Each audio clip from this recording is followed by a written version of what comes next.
Bueno, buenas tardes. Muchas gracias a cada uno, a cada una de ustedes por estar hoy acá presente en esta charla que tiene como propósito encontrarnos con el doctor Aníbal Paz y coordinado por el doctor Juan Pablo Ruiz sobre la jubilación de la docencia, sobre el sistema de jubilación de la docencia universitaria.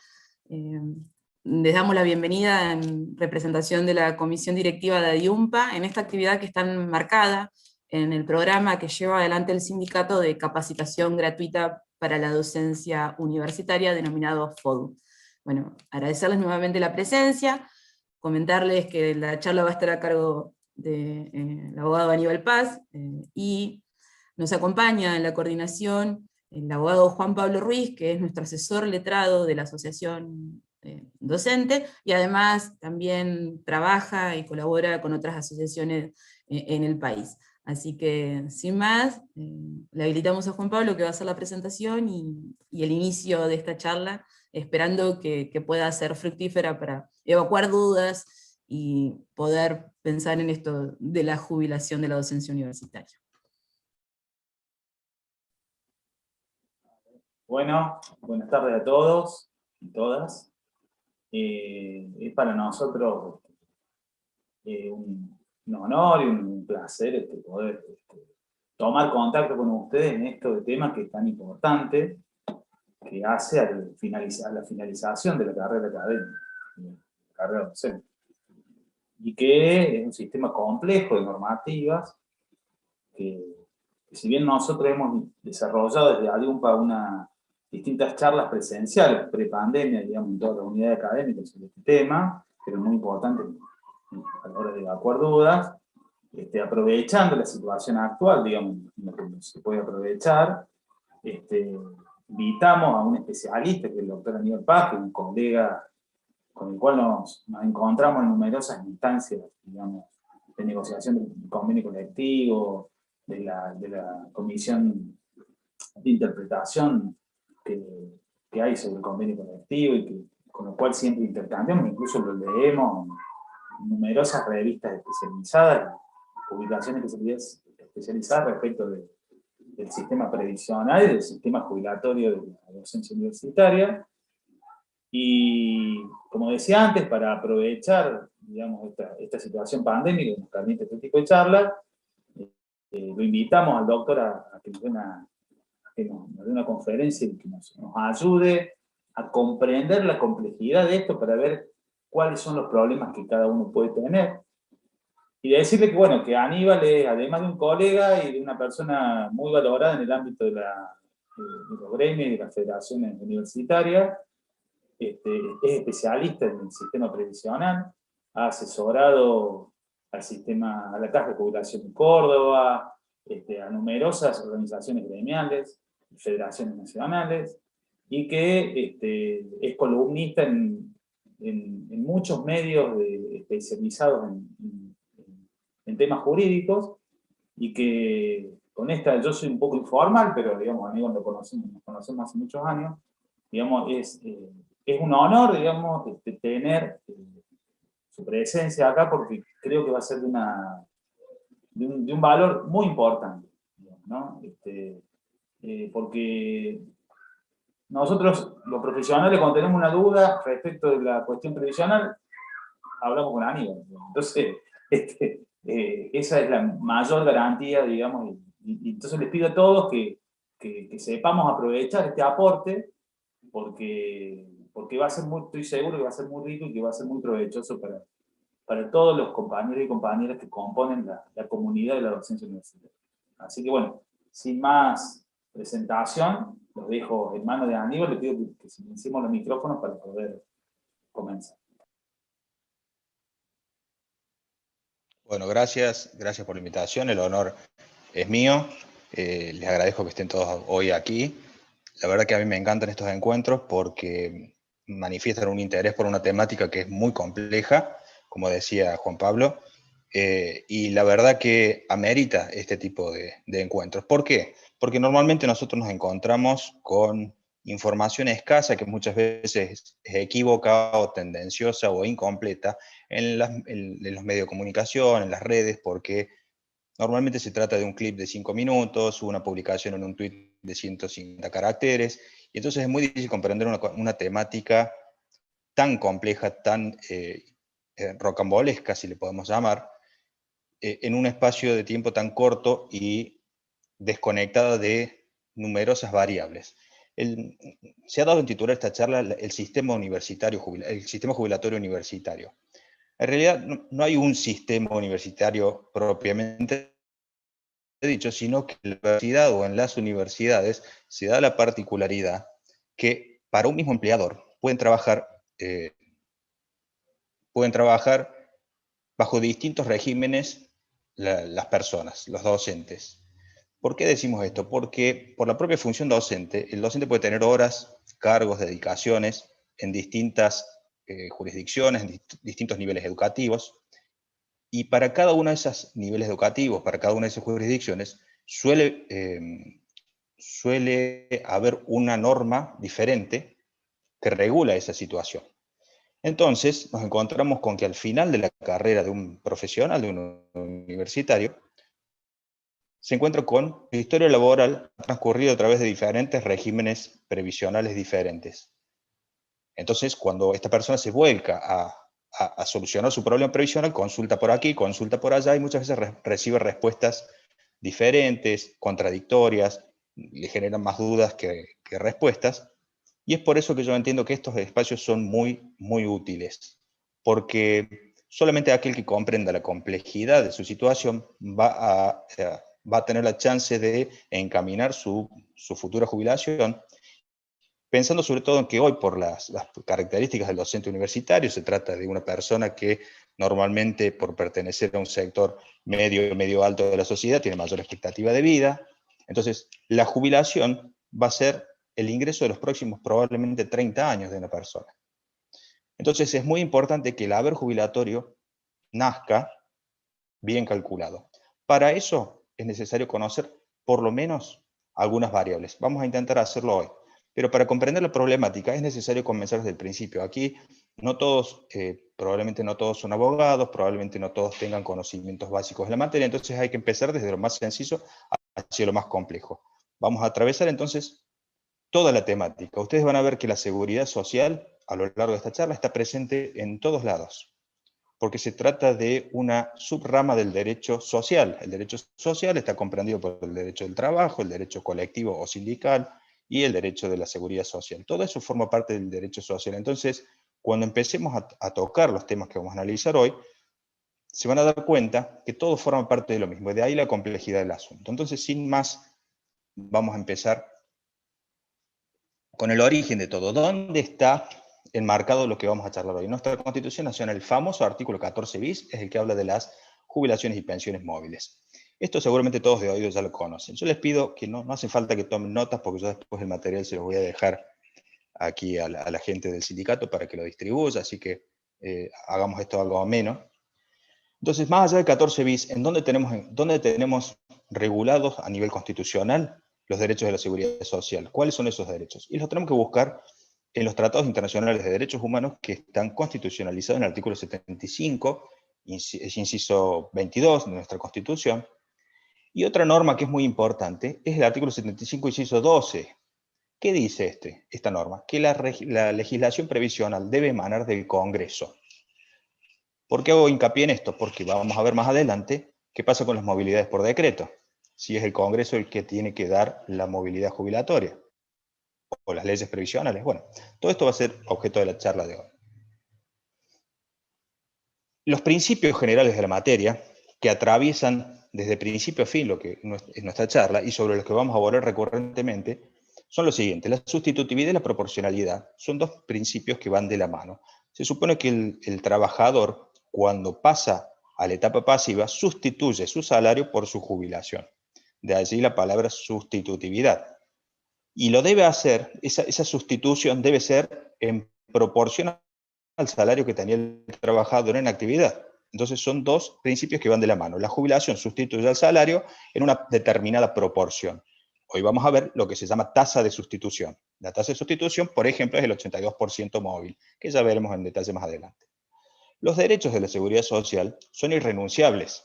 ¿Qué significa esto? Que uno no puede, por más que quiera, renunciar a ellos, salvo cuando lo hace para adquirir un derecho mayor. Esto tiene que ver con las incompatibilidades.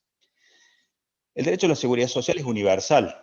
Todo habitante de nuestro país tiene derecho a gozar de los derechos de la seguridad social. Para ello, el sistema que tenemos nosotros es solidario. Es decir, todos contribuimos al sistema financiándolo a través no solo de nuestros aportes personales o la patronal desde los aportes, las contribuciones patronales, sino también cuando abonamos ciertos impuestos. Por ejemplo, cuando uno va a cargar nafta, parte de los impuestos que pagamos allí va a financiar el régimen previsional. Lo mismo el impuesto a los cigarrillos, bueno, hay una serie de impuestos de asignación específica que van a la seguridad social. El sistema es solidario. ¿Qué significa que es solidario? Entonces, que todos aportan y deben ser solidarios en el sentido de intergeneracional. Los activos financian a los pasivos. Vamos a ver que esta solidaridad, el principio de solidaridad, se ha aplicado desde el año 95 en adelante como un eufemismo cada vez que ha habido un ajuste para los jubilados. Y lo que es una constante a lo largo del tiempo, en los últimos 30 años, ha sido que cada reforma previsional ha ido empeorando la situación Hola, previa. ¿me escuchan? Se escucha, si se puede apagar el micrófono, por favor. Decimos que el sistema es universal, debe ser solidario, pero al mismo tiempo existen dos principios que tienen que ver con la parte económica. Aquellos que aportan más tienen derecho a que se les reconozca ese mayor esfuerzo contributivo. ¿Por qué? Porque al mismo tiempo estamos garantizando la proporcionalidad. Y esto es muy importante para los regímenes especiales.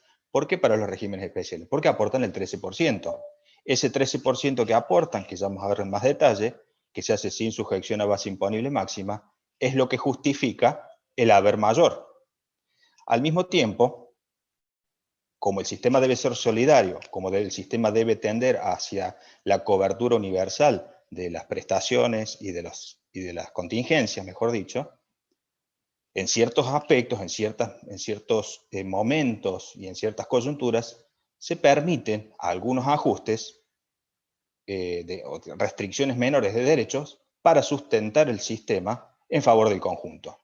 Pero esa idea, esa necesidad de sustentar el sistema para llegar a la universalidad y en función de la solidaridad tiene un límite. ¿Cuál es ese límite? Que ese ajuste, que esa restricción, que ese menoscabo del derecho no se torne confiscatorio. Entonces allí vamos viendo cómo todo tiene que ver con todo. Al mismo tiempo, el sistema es integral. Cuando aparece una contingencia, la contingencia debe ser cubierta desde distintas ópticas, no solo desde la prestación económica. ¿Qué contingencia vamos a ver hoy? Hoy vamos a verla en las jubilaciones. La contingencia es la vejez. La vejez se aborda integralmente no solo con la prestación dineraria que sustituye al salario, que sería el haber jubilatorio, sino también con la obra social, por ejemplo. Entonces, se tiene que cubrir desde distintas ópticas una contingencia. El haber inicial, una vez calculado, debe mantener a lo largo del tiempo un mismo nivel, digamos, económico, es decir, debe garantizarse al trabajador, bueno, al jubilado en este caso, que mantiene a lo largo del tiempo el nivel de vida que ha alcanzado a lo largo de su vida laboral. Este mantenimiento se garantiza a través de la movilidad de las prestaciones que vimos en el 14 bis recién. Ahora bien, la función de la movilidad es precisamente el mantenimiento del poder adquisitivo del jubilado a lo largo del tiempo. Aquí encontramos con que cada reforma ha utilizado nuevamente el eufemismo de la movilidad para un ajuste. Ya vamos a ver eso en detalle. Dos principios que vienen de la esencia de los derechos humanos tienen que ver con el de la progresividad y la no regresividad. En realidad son dos caras de la misma moneda. Cuando un Estado llega al reconocimiento de cierto nivel de derechos, no puede dejar de desconocerlos en cierto momento. Es decir, cuando se llega a determinado nivel de cobertura de los derechos de la seguridad social, el Estado no puede dar un paso atrás, no puede quitar un derecho que antes concedió. Y al mismo tiempo, los Estados, en virtud de los convenios internacionales que ha firmado, está obligado, hasta el máximo de los recursos disponibles, a dar cada vez mayores derechos. Bueno, al mismo tiempo tenemos otros principios que están reconocidos allá abajo, que es el del principio pro homine, es decir, que ante caso de dudas, ante caso de interpretaciones encontradas de la norma o entre normas contradictorias entre sí mismas, siempre en el fondo subyace el principio pro homine, es decir, a favor de la persona humana. Y esto está vinculado con el concepto de vulnerabilidad y con el concepto de vulnerabilidad del adulto mayor, que esto ha sido muy relevante en el fallo García, que vamos a ver hoy, que habla de la inconstitucionalidad del impuesto a las ganancias aplicado a los jubilados. Yo me detuve bastante en este tema de los principios, porque esto es lo que va a marcar el tono de la charla. Como yo les decía, la seguridad social tiene muchas contingencias que cubrir, que ustedes son todas las que están viendo allí. Hoy vamos a tratar solamente la de la vejez, y digamos que entre paréntesis tratamos también la contingencia de la muerte, viudez u orfandad, que es la contingencia que se cubre a través de la pensión. Pero como jubilaciones y pensiones forman parte del mismo régimen, lo que vale para uno vale para el otro. En nuestro sistema normativo, cada contingencia tiene un subsistema. El régimen de jubilaciones, pensiones y retiros cubre la contingencia de la vejez, de la muerte, de la orfandad y de la viudez. La contingencia de la enfermedad lo cubre el sistema de obras sociales, los accidentes de trabajo lo cubre el subsistema del riesgo de trabajo y así sucesivamente. Cada uno tiene lo suyo. Ahora, dentro del sistema previsional, dentro del sistema de la contingencia de vejez, tenemos distintos regímenes jubilatorios. Tenemos el régimen jubilatorio general, ese que escuchamos absolutamente todos los días en los medios por algún motivo u otro. Ese que cubre a la gran mayoría de los trabajadores. Pero también tenemos los regímenes jubilatorios especiales, los diferenciales, regímenes jubilatorios provinciales. Ustedes en Santa Cruz tienen un régimen provincial propio. Existen regímenes profesionales, complementarios. Hoy nos vamos a enfocar solamente en los dos primeros. ¿Por qué en los dos primeros? Porque son los que se aplican en el ámbito de la Universidad Nacional de la Patagonia Austral y en el ámbito de todas las otras universidades. Vamos a hacer una rápida distinción para avanzar. El régimen general se aplica para aquellos que son no docentes o para los docentes universitarios que se desempeñan en una universidad privada, por ejemplo. Al mismo tiempo para aquellos trabajadores docentes que son monotributistas, que trabajan en relación de dependencia en la Administración Pública Nacional o en una empresa. Y los regímenes especiales se aplican a los docentes, a los investigadores, a los preuniversitarios. Y acá es donde quiero hacer la primera gran distinción. En los últimos, yo diría, 3-4 años, se ha escuchado mucho hablar de los regímenes especiales y los regímenes privilegiados y los regímenes diferenciales como sinónimos. En los medios yo he escuchado a funcionarios que se supone que conocen las diferencias técnicas entre estos tres conceptos, funcionarios entre paréntesis de todos los colores y de todos los niveles y de todas las jurisdicciones, que confunden estos tecnicismos. Y esto confunde a la gente. Los regímenes privilegiados, yo les anticipo, que ya han sido derogados en el año 94 en nuestro país. Queda solamente como régimen privilegiado el de presidente y de vicepresidente de la nación. Es el único régimen que sería hoy técnicamente privilegiado. ¿Y por qué lo es? Porque no están atados a una contribución mínima. ¿Cómo es esto? Presidente y vicepresidente de la nación reciben una asignación por el solo ejercicio del cargo sin necesidad de tener una antigüedad de aportes en él. Todos los demás regímenes son contributivos. Tenemos el ejemplo más patente, es el del presidente Rodríguez Sá, que con solo una semana en el cargo está gozando de esta asignación vitalicia. Entonces, ese es el único régimen privilegiado que hay. Anteriormente, antes del año 94, existían regímenes privilegiados que se otorgaban a ministros o a legisladores que con solo un mandato, a lo mejor 4 años, 8 años en el cargo, se les daba estas jubilaciones de alto valor y estas son las que fueron derogadas. Lo que se confunde hoy es el monto de la jubilación, que sea alto, con ser privilegiado. Y en esa lógica, en esa retórica, muchas veces caen dentro de la volteada, por llamarlo de alguna manera, Los universitarios y los investigadores, sobre todo aquellos que son titulares full time, aquellos que tienen un adicional por doctorado, las autoridades universitarias. ¿Por qué? Porque cobran salarios altos. Entonces, para el público en general, para el jubilado que cobra 25 o 30 mil pesos, son todos privilegiados los que cobran de determinado monto para arriba. Y entonces, desde el discurso muchas veces baja este uso como sinónimos de términos que no lo son. Los regímenes especiales, vamos a empezar por los diferenciales mejor. Los diferenciales son aquellos que se otorgan a los trabajadores que se desempeñan en tareas que son consideradas por la ley o por la autoridad de aplicación como penosas, riesgosas o insalubres, y que por lo tanto generan agotamiento prematuro. Los ejemplos más claros son portuarios, mineros, estibadores, trabajadores de cámaras de frío. Hay una larga lista, creo que son como 75 actividades que están dentro de esa calificación. Pero los trabajadores de los regímenes...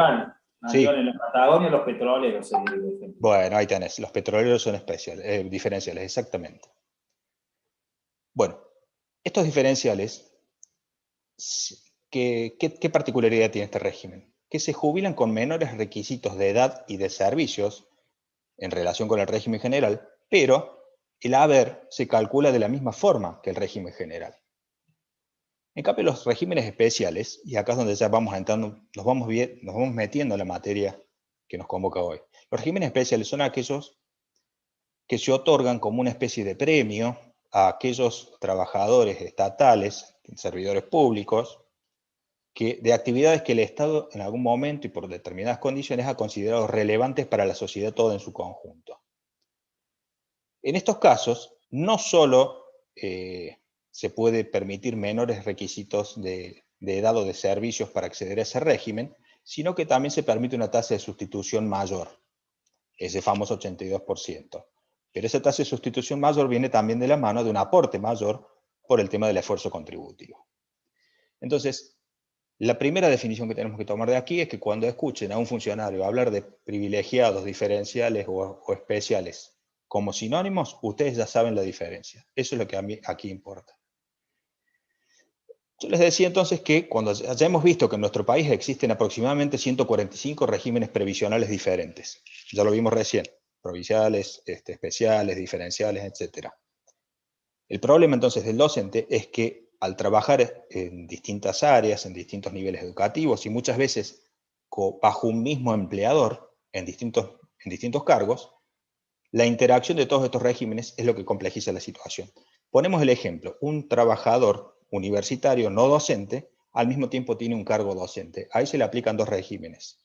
O tenemos un profesional liberal, podría ser un abogado, un contador, que es monotributista, aportante, y al mismo tiempo es docente universitario y tiene un cargo de la administración pública o provincial, supongamos, y allí ya tenemos distintas jurisdicciones y distintos regímenes aplicables.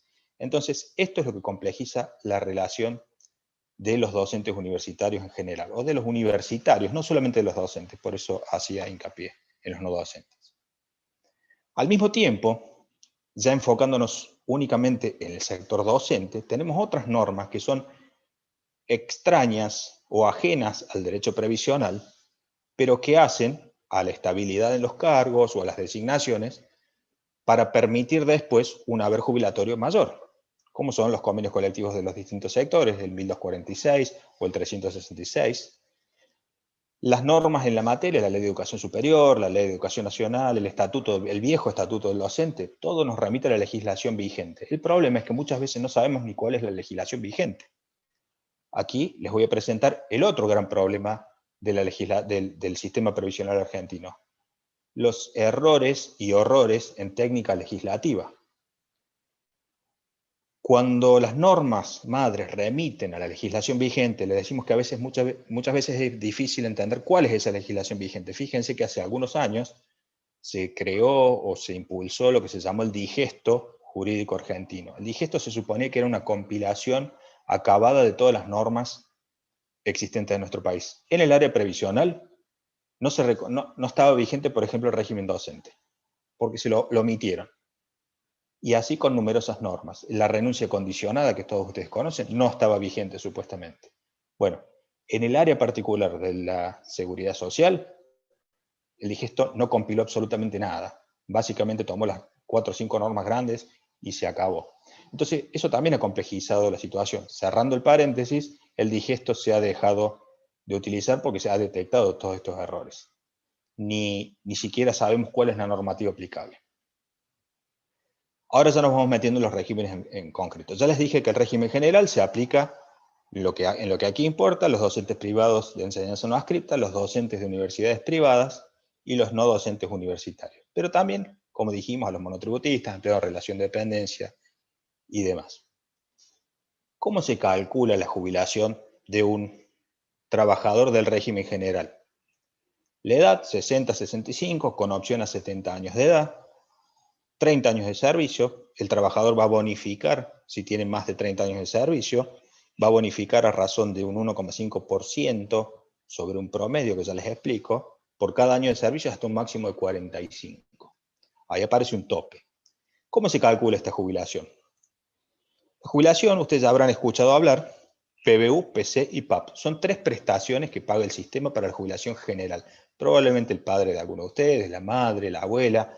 Ustedes ya le han ido a cobrar la jubilación, le están haciendo alguna gestión y ya esto ya forma parte de la jerga en la que nos tenemos que ir metiendo.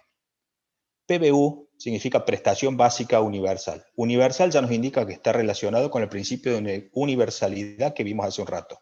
Pero fíjense, yo les dije hace un minuto los horrores en técnica legislativa. La denominación PBU, PC y PAP tiene que ver con la época de las FJP, AFJP que no existe en nuestro sistema normativo hace ya 13 años. Y esta calificación en PBU, PC y PAP tiene que ver con permanecer o no permanecer en el Estado, pero cuando estaban las FJP, de ahí que el nombre se llama prestación adicional por permanencia. ¿Permanencia en dónde? Permanencia en el régimen estatal. Esa prestación se pagaba para aquellos trabajadores que no optaron por ir a la FJP, sino que se quedaron en el Estado. Bueno, este error de técnica legislativa, cuando salen las FJP, esto no se corrigió, no se modificó. ¿Por qué? Porque era muy difícil modificarlo. Ok, estamos de acuerdo. Pero vamos a ver más adelante cómo eso complica las liquidaciones de los haberes hoy. Entonces, ¿cómo se calcula la jubilación? Como un promedio de los 10 años. Esta es la jubilación del régimen general, y acá es donde empiezan las confusiones. Se calcula un promedio de las remuneraciones de los últimos 10 años del trabajador. Esas remuneraciones son actualizadas. Donde el Estado históricamente ha metido la mano en el bolsillo de los jubilados ha sido en la actualización de esas remuneraciones. Históricamente, y lo hace al día de hoy. La ley que se aprobó en enero de este año, la ley 27.609, que veremos más adelante, comete el mismo error que la ley previa. Y es decir que la actualización de las remuneraciones ya nace complicada. De tal manera que 2 trabajadores que tengan el mismo sueldo, el mismo cargo y se jubilan con un día de diferencia, uno puede cobrar 6% más que el otro, calculado a marzo de 2021. Esos son los errores en técnica legislativa que estamos viendo. ¿Cómo se adquiere el derecho a PBU? El derecho a PBU, que ustedes habrán escuchado hablar 1000 veces, es tener 30 años de servicio. ¿Pero cómo se obtiene? Tengo que tener 30 años de servicio en relación de dependencia, como autónomo, monotributista. Puedo computar años de una provincia, años por ahí en el sur. Es muy común que haya gente que en algún momento vino de otra provincia a instalarse, a vivir, a trabajar, a desarrollar su profesión, y entonces tiene servicios previos prestados en una provincia con caja propia, como puede ser Santa Fe, Córdoba, etc. Entonces esos servicios pueden reconocerse para la PBU. Se puede compensar el exceso de edad con el faltante de servicio, se puede comprar por moratoria. Y ahora aparece también esta idea de compensar las tareas de cuidado de las mujeres por cada hijo. Así que todo esto forma parte del derecho a PBU. Esto es un proyecto, lo que acabo de comentar. Las moratorias previsionales, bueno, no quiero que se haga muy largo, se los dejo al material. No es tan aplicable aquí. Pero ya vimos el régimen general. La tasa de sustitución del régimen general orilla entre el 45 al 60% de ¿qué? De más o menos del último sueldo del trabajador. Pero como se calcula sobre un promedio de los últimos 10 años, es difícil de estimarlo a ojo. ¿Por qué? Porque les decía que hay que ver la historia laboral de las últimas 120 remuneraciones y esas remuneraciones deben ponderarse por un índice de actualización. Entonces es muy difícil hacer un estimado preciso. Cuando alguien dice, ¿con cuánto me voy a jubilar? El trabajador que lo necesite tiene que hacer un cómputo. Eso se ponen las 120 remuneraciones en el sistema, se calcula y te da el dato preciso. Pero no se calcula a ojo. El que se lo calcule a ojo, sepa que se lo está calculando mal. Dentro de los regímenes jubilatorios especiales vigentes, nos encontramos con los tres que vamos a ver hoy: docentes, investigadores y los universitarios. Hay otros regímenes. Fíjense que a principio del año pasado se modificó lo que ustedes ven allí como D y E, magistrados y diplomáticos. Estos son los regímenes que son vistos como privilegiados porque otorgan jubilaciones muy altas, pero en realidad el privilegio, como les decía, no viene por la parte previsional. A lo mejor estos son trabajadores que tienen privilegios en otras áreas. En algún momento los magistrados no pagaban impuestos a las ganancias y eso era visto como privilegio. Los diplomáticos tienen ciertas prerrogativas aduaneras, entonces son vistos como privilegios. Entonces, yo les decía, nosotros diferenciamos, una cosa es lo privilegiado por otro ambiente, por otro aspecto, pero en lo previsional son todos contributivos y son todos regímenes especiales. Aquí fíjense también hay algo que es interesante señalar. Los últimos dos son dos regímenes especiales que han salido de uno de convenio colectivo de trabajo y otro por decreto. Esto, dijimos hace un rato que la normativa, aquí ustedes tienen yacimiento carbonífero Río Turbio, eso es muy propio de allá del sur, así que ustedes lo deben conocer. Servicios ferroportuarios también es de Río Turbio. Aquí tenemos regímenes por decreto. Dijimos que en realidad son las leyes, el Congreso de la Nación el que debe dictar materia previsional. Bueno, fíjense, ahí tenemos otro error normativo. Y acá entramos en los regímenes especiales. Empecemos por los investigadores. Yo acá les voy a contar la historia de los yerros legislativos. Hoy tenemos una especie de doble régimen. ¿Cómo es esto? Tenemos un régimen que es el legal, el administrativo, el que está vigente, el que uno va a ANSES y se lo dan, por llamarlo fácilmente, que se llama, es el régimen del decreto 160. Pero hay otro régimen que es paralelo, que es el régimen de la vieja ley 22.929, que este solo se obtiene de manera judicial. ¿Cómo es esto? ¿Cómo es posible esto? Y bueno, en Argentina aparentemente todo es posible. Y en este caso ha sucedido lo siguiente. La ley 22.929 fue derogada en el año 94 por un tal Domingo Cavallo, que seguramente alguno recuerda con algún mal recuerdo por esas épocas. El decreto no puede derogar una ley. Esto es educación cívica básica de nivel secundario. Una norma de rango inferior no puede derogar una norma de rango superior. Entonces allí nos encontramos con que tenemos un problema. Este problema se solucionó, por supuesto, en tribunales. Después de una andanada de juicios, de un tsunami de causas, como le llaman ahora en los medios, la Corte reconoce la plena vigencia de la ley 22.929 por la vía de la declaración de inconstitucionalidad del decreto 78 que la había derogado. Pues bien, al día de hoy, el decreto 78 se mantiene vigente y por lo tanto mantiene derogada de manera inconstitucional la ley 22.929. Eso quiere decir que cualquier persona que esté comprendida dentro del ámbito subjetivo de aplicación de este régimen puede ir al juez a pedirle que declare inconstitucional ese decreto y que le apliquen la vieja ley. Entonces tenemos dos caminos para jubilarnos como investigadores. El administrativo, sin ir a juicio, que es a través del decreto 160, y el judicial, que es a través de la ley 22.929. ¿Para qué toda esta introducción? ¿Para qué les hago yo esta semejante complicación? Porque hay diferencias. Porque no es exactamente lo mismo régimen que otro. Porque en algunos casos va a convenir hacer el juicio y en otros no. Y sobre todo, porque aquí es donde yo les quiero llamar la atención, que cada tanto aparecen tandas masivas de mailings de estudios grandes de Buenos Aires que los invitan a los investigadores o a los docentes a hacer estos juicios, que en algunos casos van a convenir y en otros no. Por eso yo les quiero hacer este llamado de atención. Y vamos a ver ahora las diferencias. El régimen general, los requisitos son los mismos. ¿Cuáles son esos requisitos? Vamos a clarificarlo. Se requieren 60 años de servicio las mujeres, 65 los hombres. Tienen que tener derecho a PBU, es decir, 30 años de servicio, y dentro de esos 30 años deben tener 15 años de investigación o de dirección de tareas de investigación.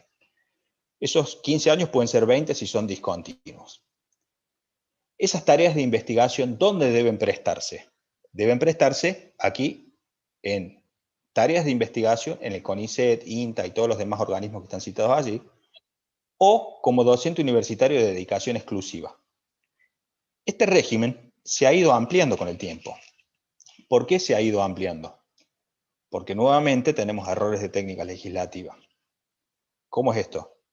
La norma, la vieja norma, la 22929 en su texto original, dejó afuera numerosas instituciones que se dedicaban a hacer tareas de investigación. A través de distintos juicios se fueron generando jurisprudencia, mediante la cual los trabajadores de distintos organismos fueron incorporados a este régimen. Es así que cuando se juntan 3 o 4 regímenes que han sido reconocidos, sale una ley y los incorpora al régimen. Entonces, este mismo año se ha ido ampliando. Entonces, este es el listado taxativo de las instituciones que están hoy comprendidas dentro del régimen. Tenemos CONICET, INTA, CONAE y los docentes universitarios de dedicación exclusiva. Hay otros casos especiales que todavía al día de hoy tienen que ir a juicio, que son los que están allí abajo. Esos todavía no están reconocidos por ley. Entonces, repasando, se deben cumplir estos requisitos, 60-65, 15 años de investigación, en las instituciones que señalábamos recién. Instituciones que están nominadas taxativamente. ¿Cómo es el haber que paga esta jubilación? Se paga el 85%. El 85% es móvil. ¿Sobre qué se calcula? Sobre el último cargo del investigador, siempre y cuando tenga 24 meses consecutivos de ejercicio en ese cargo. Hasta ahí es todo igual para el régimen judicial que para el régimen administrativo. ¿Dónde están las diferencias? En la movilidad y en los topes y en la liquidación. El viejo régimen de la ley 22929, por ser anterior a la ley 24241, que es el régimen general que vimos recién, está exento de topes y tiene como pauta de movilidad la movilidad o la evolución salarial del cargo que se ha tomado para la determinación del haber inicial. Mientras que el haber administrativo, ese que paga ANSES sin hacer juicio, nos paga la pauta de movilidad del régimen general. ¿Y cuál es la pauta de movilidad del régimen general? Esa que se suspendió en el año 2019, esa que se pagó por decreto en el año 2020, esa que se modificó ahora en el 2021, esa que se había modificado en el 2018, esa que genera los juicios Badaro, esa que genera todos los intríngulis jurídicos que vemos todos los días en la televisión. Es más, ayer salió un fallo, que fue noticia hoy en todos lados, sobre la pauta de movilidad general. Entonces, muchas veces tenemos que hacer mea culpa, nosotros los que estamos en esta actividad sindical y universitaria, que a veces como que nos abstraemos de la cuestión general porque estamos comprendidos en regímenes especiales. Pero van a ver que no solo para el régimen de los investigadores es importante llevar un seguimiento de lo que es la movilidad general, sino también en los otros regímenes, y también de manera indirecta, ya lo veremos. Repasamos. Los investigadores, administrativamente, por ANSES y sin litigio, les pagan la movilidad general, y el haber es el 85%. Móvil sobre el cargo que ha ejercido en las instituciones que detallamos, siempre y cuando tenga 15 años de antigüedad o 20 discontinuas en tareas de investigación. Luego tenemos la ley 24016 y el decreto 137. Aquí tenemos la misma historia que les comentaba recién, pero con relación al sector preuniversitario, que es lo que aquí nos importa. Aquí la situación es la misma. El mismo decreto 78 no solo derogó la vieja ley 22929, sino que también derogó la 24016. Luego de numerosos litigios, el Estado saca un decreto, el decreto 137, que hace renacer parcialmente la vieja ley 24016, pero generando en la práctica un doble sistema, el judicial y el administrativo. Entonces, el administrativo es el decreto 137. Yo con eso me jubilo sin hacer litigio a través del ANSES y se acabó. Mientras tanto, que si yo hago juicio, tengo algunas diferencias con el haber que me paga ANSES. Es la misma situación.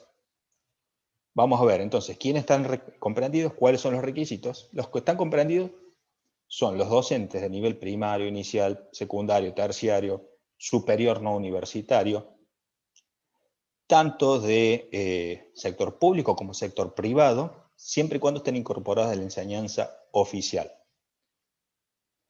Aquí también es importante entender que los docentes provinciales también forman parte de este régimen, siempre y cuando se trate de docentes provinciales de aquellas provincias que no han transferido, que han transferido su caja previsional a la nación. ¿Cuáles son esas provincias? Por ejemplo, la Ciudad Autónoma de Buenos Aires, Tucumán, Mendoza, esas provincias transfirieron su caja. Entonces los docentes provinciales aportan a la nación y se jubilan por el régimen del decreto 137. ¿Qué pasa en las provincias como Santa Cruz, donde no han transferido su régimen previsional a la nación? En estos casos, se consideran estos regímenes dentro del decreto 137 cuando ANSES es caja otorgante. Acá vamos a tener que hacer un gran paréntesis. ¿Qué es la caja otorgante? Hay un principio en seguridad social que se llama el principio de caja otorgante, el principio de prestación única y de caja otorgante. ¿Qué significa esto? Cuando yo he trabajado en distintas jurisdicciones y he aportado distintos regímenes previsionales, no es que yo voy a cobrar 2 jubilaciones. Por más que yo tenga 2 líneas de servicio completa, una en cada jurisdicción, yo voy a cobrar una prestación única. Esa prestación me la va a pagar un organismo, uno de los dos. ¿Cuál será ese? Aquel organismo en el cual yo haya aportado mayor cantidad de años. No de monto, sino de años. Si yo tengo 30 años aportado como docente dedicación simple en la UMPA, tengo 30 años de aporte en Nación. Si yo trabajé 29 en la provincia como director de escuela, probablemente yo gano más en la provincia, pero tengo menos años de aporte, entonces mi jubilación pasa a ANSES. Eso es el principio de caja otorgante. Bueno, entonces volviendo al hilo principal de la exposición, cuando los docentes provinciales de Santa Cruz tengan caja otorgante en Nación, los servicios docentes provinciales se consideran dentro del decreto 137 o ley 24016, para el caso de lo mismo. También los docentes de nivel preuniversitario, aquellas universidades que prestan servicios en escuelas secundarias, de escuelas de nivel inicial o salas maternales, que ahora se ha puesto muy en boga en algunas universidades, todo esto están incorporados dentro de este régimen. Los docentes del personal civil docente de las Fuerzas Armadas, también tenemos los docentes de educación especial, los docentes de frontera y zona desfavorable, toda la docencia, menos la docencia de nivel universitario, está metida dentro de este régimen. ¿Cuáles son los requisitos? Aquí lo estamos viendo. 57 años de edad, 60 de servicios. Necesitamos 30 años de servicio que se reducen a 25 si yo tengo 10 años al menos frente a alumnos. ¿Y cómo se paga el haber? ¿Cuál es la tasa de sustitución? El 82%. ¿El 82% de qué? Del último cargo. Pero fíjense acá la diferencia. En el decreto 137 es el 82% de los cargos que yo tengo al momento del cese, siempre y cuando tenga una antigüedad de 12 meses en esos cargos. La ley vieja me permite ir a buscar el mejor cargo que yo he tenido en la carrera, siempre y cuando lo haya desempeñado durante 24 meses. ¿Y por qué esto es diferente? ¿Por qué esto es interesante? Porque si yo tengo un docente que hoy tiene un cargo bajo, que a lo mejor en alguna época anterior tenía un mejor cargo, a lo mejor era directivo o tenía muchas horas, que fue perdiendo porque perdió un concurso, porque renunció, porque se peleó, porque cerró el establecimiento o por lo que fuere. Y en esos casos habría que analizar la posibilidad de ir al litigio. ¿Para qué? Para que el haber inicial que se busque sea sobre un mayor cargo y no sobre el actual. No todo docente va a tener al momento del cese su mejor cargo. Bueno, entonces esa es la diferencia entre el haber administrativo y el haber judicial. Otra de las diferencias, de la misma manera que ocurría con el régimen de los investigadores, pasa por la movilidad. La movilidad en el caso de los docentes de este nivel, vamos a llamarlos nivel preuniversitario para no confundirnos, se calcula sobre el índice que se llama RIPDOC. El RIPDOC es un índice netamente salarial, que es, digamos, un promedio de las paritarias de las 13 provincias que no han transferido su caja a la nación. Sobre esto vamos a hablar adelante cuando comparemos las 3 movilidades especiales que vamos a ver hoy. Pero la diferencia, que es lo que yo quiero señalar aquí, con el régimen de la vieja ley, está dada porque en aquel caso se paga la movilidad que sufre, digamos, la variación salarial del cargo del docente. Y esto es importante porque hay algunas jurisdicciones, como yo les dije, el RIPDOC se basa en un promedio. No es lo mismo el sueldo de un docente de Santiago del Estero que un docente de la Ciudad Autónoma de Buenos Aires. Entonces la variación salarial a lo mejor nos lleva a hacer juicio por ese lado, para que nuestra variación salarial sea mejor y no el promedio. Y también tenemos un tema de los topes. En los dos regímenes yo les dije de los topes. Bueno, ninguno de los dos casos quedaría sometido a tope si yo apelo al régimen judicial especial. En los regímenes administrativos especiales, tanto el decreto 160 como 137, quedo comprendido dentro de los topes. Ya vamos a abrir el tema de los topes porque abarca a todos los regímenes. Y por último tenemos el régimen de la ley 26508. La ley 26508 del año 2009 viene a subsanar una omisión. Volvemos aquí con las omisiones legislativas. ¿Cómo es esto? Recuerden ustedes que en el régimen de los investigadores estaban incluidos los docentes universitarios de dedicación exclusiva. En el régimen de los preuniversitarios o de los docentes estaba incluida toda la docencia menos los docentes universitarios. Es así que la ley 26508 viene a cubrir ese hueco, esa laguna normativa, esa zona de anomia que existía. Era la única zona de docencia estatal que no estaba cubierta por un régimen especial. A partir de ese régimen, toda la docencia estatal está cubierta. Bueno, perfecto. ¿Cuáles son los requisitos? Los requisitos ya los conocen todos. 60 años de edad, 65, opción a 70. Fíjense nuevamente los errores los errores de nuestros funcionarios. Ustedes recordarán que hace 2 o 3 años atrás fue la reforma laboral, artículo 252 de la Ley de Trabajo, que permitía a los trabajadores continuar hasta los 70 años de edad. En ese momento se habló de un aumento de la edad jubilatoria. En todos los medios salía como que se aumentaba la edad jubilatoria. En realidad era una opción. Hoy eso ya lo tiene todo el mundo claro. Pero al mismo tiempo que era una opción, no era una opción novedosa. Porque este régimen de los docentes universitarios del año 2009 ya tenía esa opción. Entonces este régimen ha sido novedoso en su momento, eso se trasladó al resto de los trabajadores. Y esa opción, para que quede bien claro, está en cabeza del trabajador, está en cabeza del docente. Muchas veces las universidades o las autoridades universitarias de turno se han opuesto. Algunas universidades al día de hoy todavía mantienen alta tasa de litigio sobre este aspecto, por ejemplo la UBA. ¿Y cuáles son los requisitos que tiene este régimen? 25 años de servicio universitario. Acá no se requiere derecho PBU. 25 años de servicio universitario, al menos 10 frente a alumnos. Lo complejo de esta norma no son tanto los requisitos de acceso al régimen, sino cómo se calcula la jubilación. El cómputo, digamos, por defecto o por default es el 82% del cargo o de la suma de cargos que tiene el docente al momento del cese, siempre y cuando esos cargos todos tengan la antigüedad de 60 meses, que sean continuos o discontinuos al momento de la cesación. Hasta acá parece fácil. El problema es que, a diferencia de los otros regímenes, la antigüedad se computa cargo por cargo. Ustedes saben muy bien que es posible acumular hasta 50 horas dentro del sistema universitario. Entonces es posible que yo tenga 2, 3, 4, hasta 5 cargos. Puedo tener hasta 5 cargos de dedicación simple.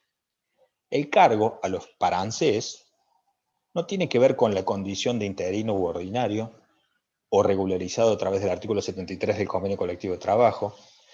Tampoco tiene que ver con la asignatura donde se desempeña ese cargo. Tampoco tiene que ver con el carácter permanente o electivo o optativo de una materia o de una asignatura, sino que tiene que ver con la jerarquía y la dedicación.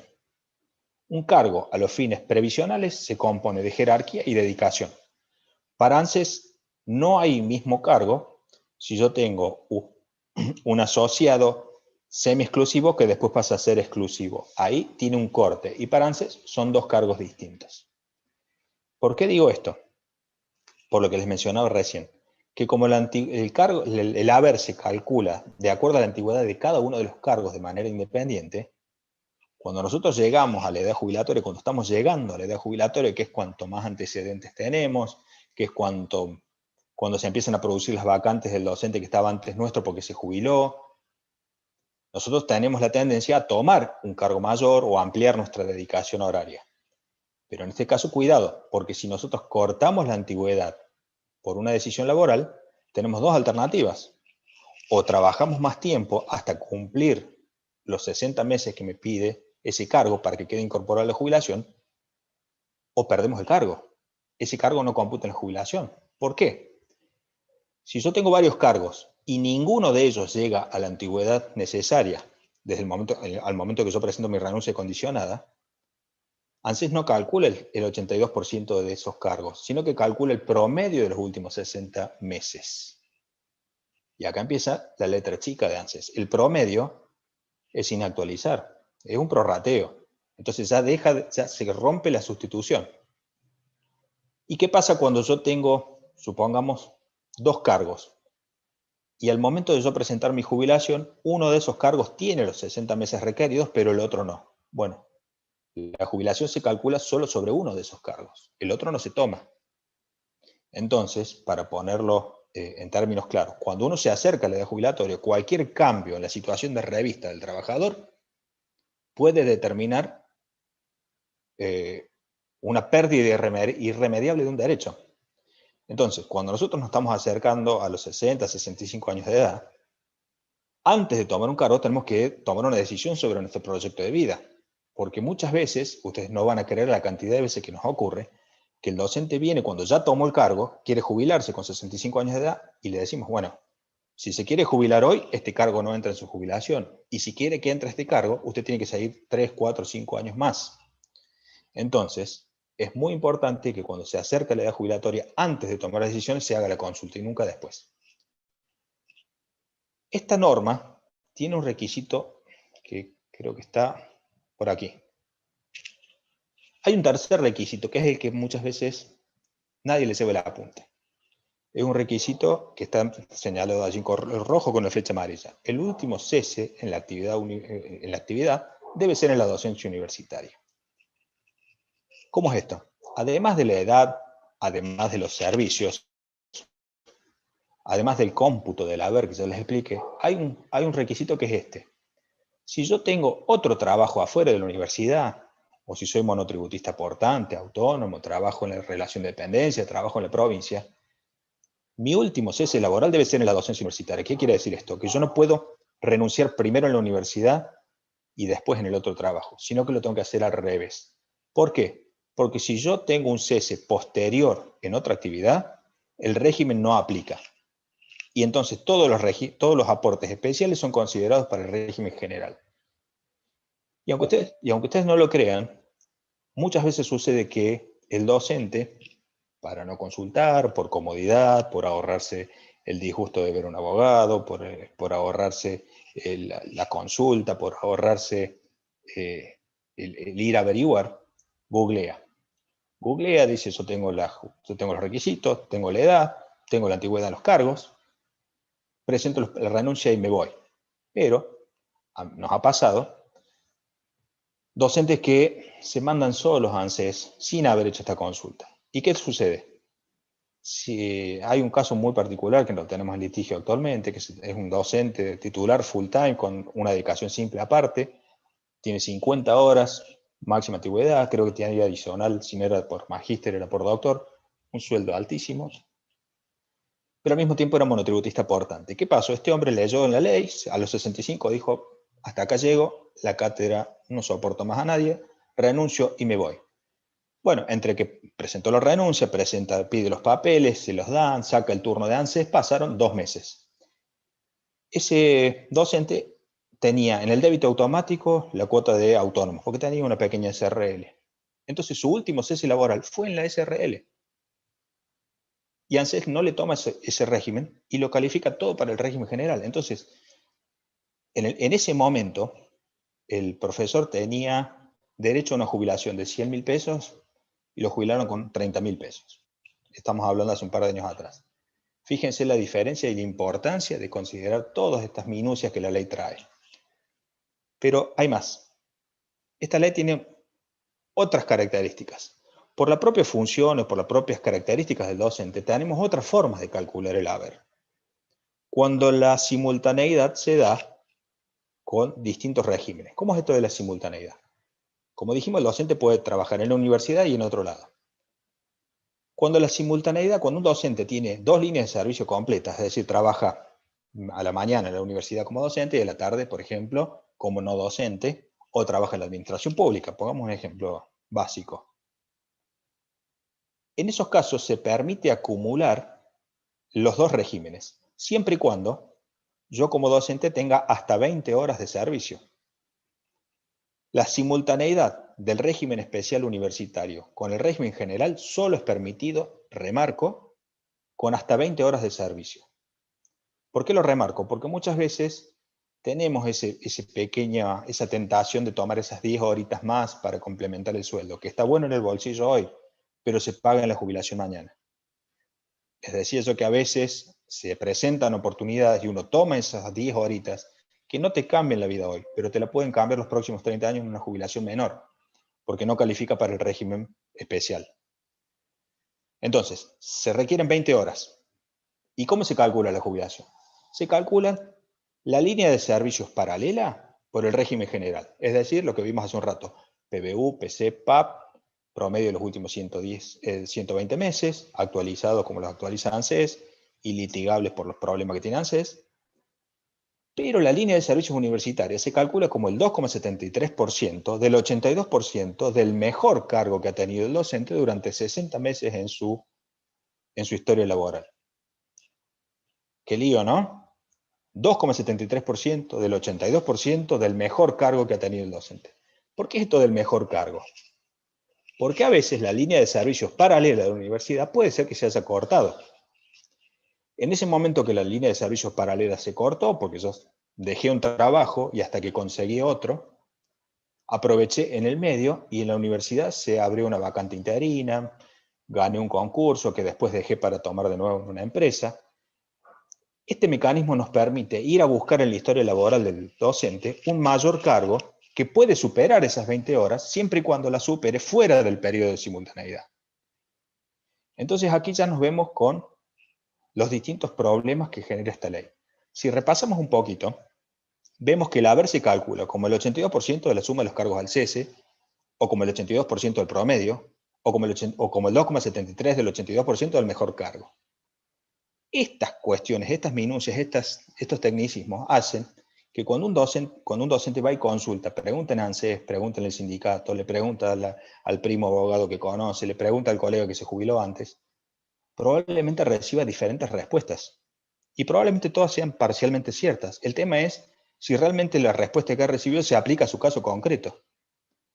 Ustedes cuando empiezan con este paso, esta transición que se hace a la jubilación, se van a encontrar con 1000 dudas. Y si uno pregunta a distintas personas, van a encontrar tantas respuestas como personas. ¿Por qué? Porque esta ley tiene muchísimas variables. Y las variables dependen no de la foto de hoy, sino muchas veces de la historia laboral de antes.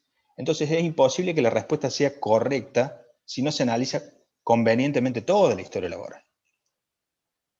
Como si esto no fuera suficiente, tenemos que analizar la otra posibilidad, la simultaneidad entre un régimen especial del docente universitario con otro régimen especial. Y esto es posible, ¿por qué? Porque el docente puede ser al mismo tiempo investigador o puede tener un cargo en la docencia de media, por ejemplo, ya sea en la provincia o en un nivel preuniversitario. Entonces aquí se aplican los dos regímenes especiales. Si yo tengo dos líneas de servicio completas en dos regímenes especiales, ¿cómo se calcula mi jubilación? Se calcula cada línea de servicio según su ley. Pero atención, en este caso yo no tengo limitación horaria. Yo puedo tener 50 horas en la universidad y puedo sumar todas las horas que tenga en un régimen especial de docencia provincial, por ejemplo. Cuidado, hay normas que regulan la incompatibilidad en las provincias, pero muchas veces ustedes saben que las autoridades miran de costado, los datos no están cruzados y sabemos que hay docentes que tienen más horas de las que deben. De todos modos, como han aportado, y si el sistema no los detectó, tenemos casos de docentes que tienen 50, 60, 70, 80 horas sumando en total. En algunos casos, en algunas jurisdicciones, eso está permitido, en otras no. Eso lo tiene que tener en cuenta cada docente. Pero si la simultaneidad es con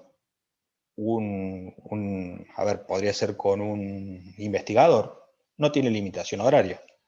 O al revés. Aquí en la UMPA creo que ustedes no tienen facultad de Derecho, entonces no es común, pero otras universidades grandes como UBA, La Plata o Córdoba, en las facultades de Derecho se da mucho la simultaneidad con el régimen de los magistrados.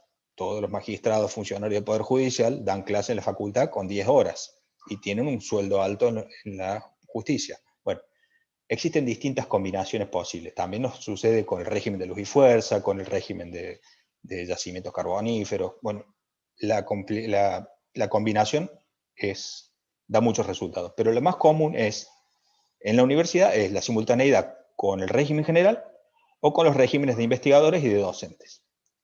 En estos casos, como les dije, se calcula cada línea de servicio según su ley. Es decir, según lo que hemos visto hasta aquí. Cada una por aparte. Entonces esto nos puede arrojar resultados totalmente diferentes.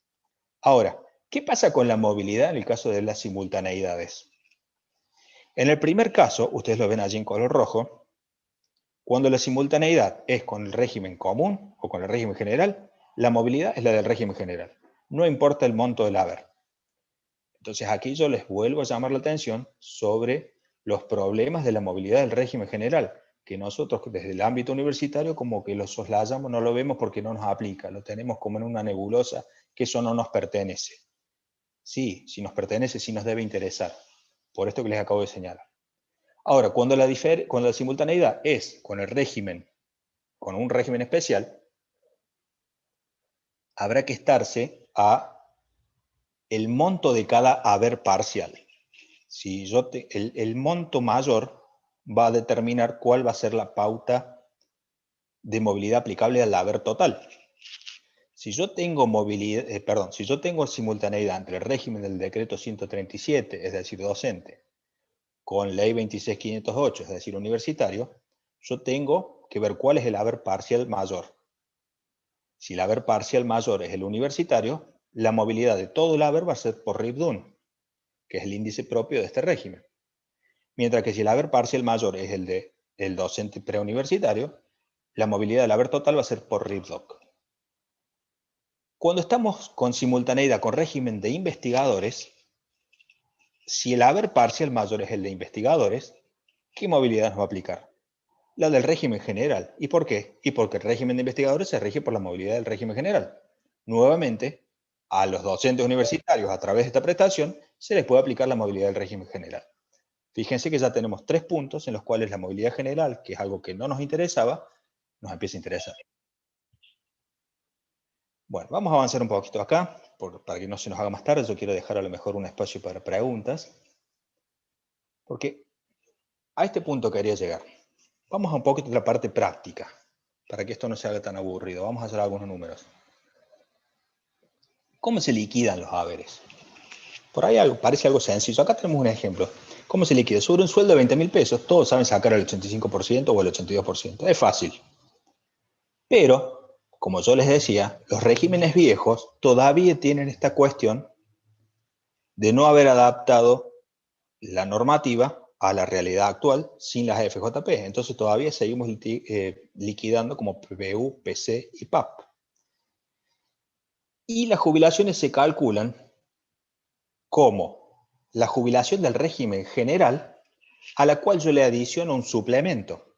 Ese suplemento equivale a la diferencia entre la jubilación del régimen general y del régimen especial.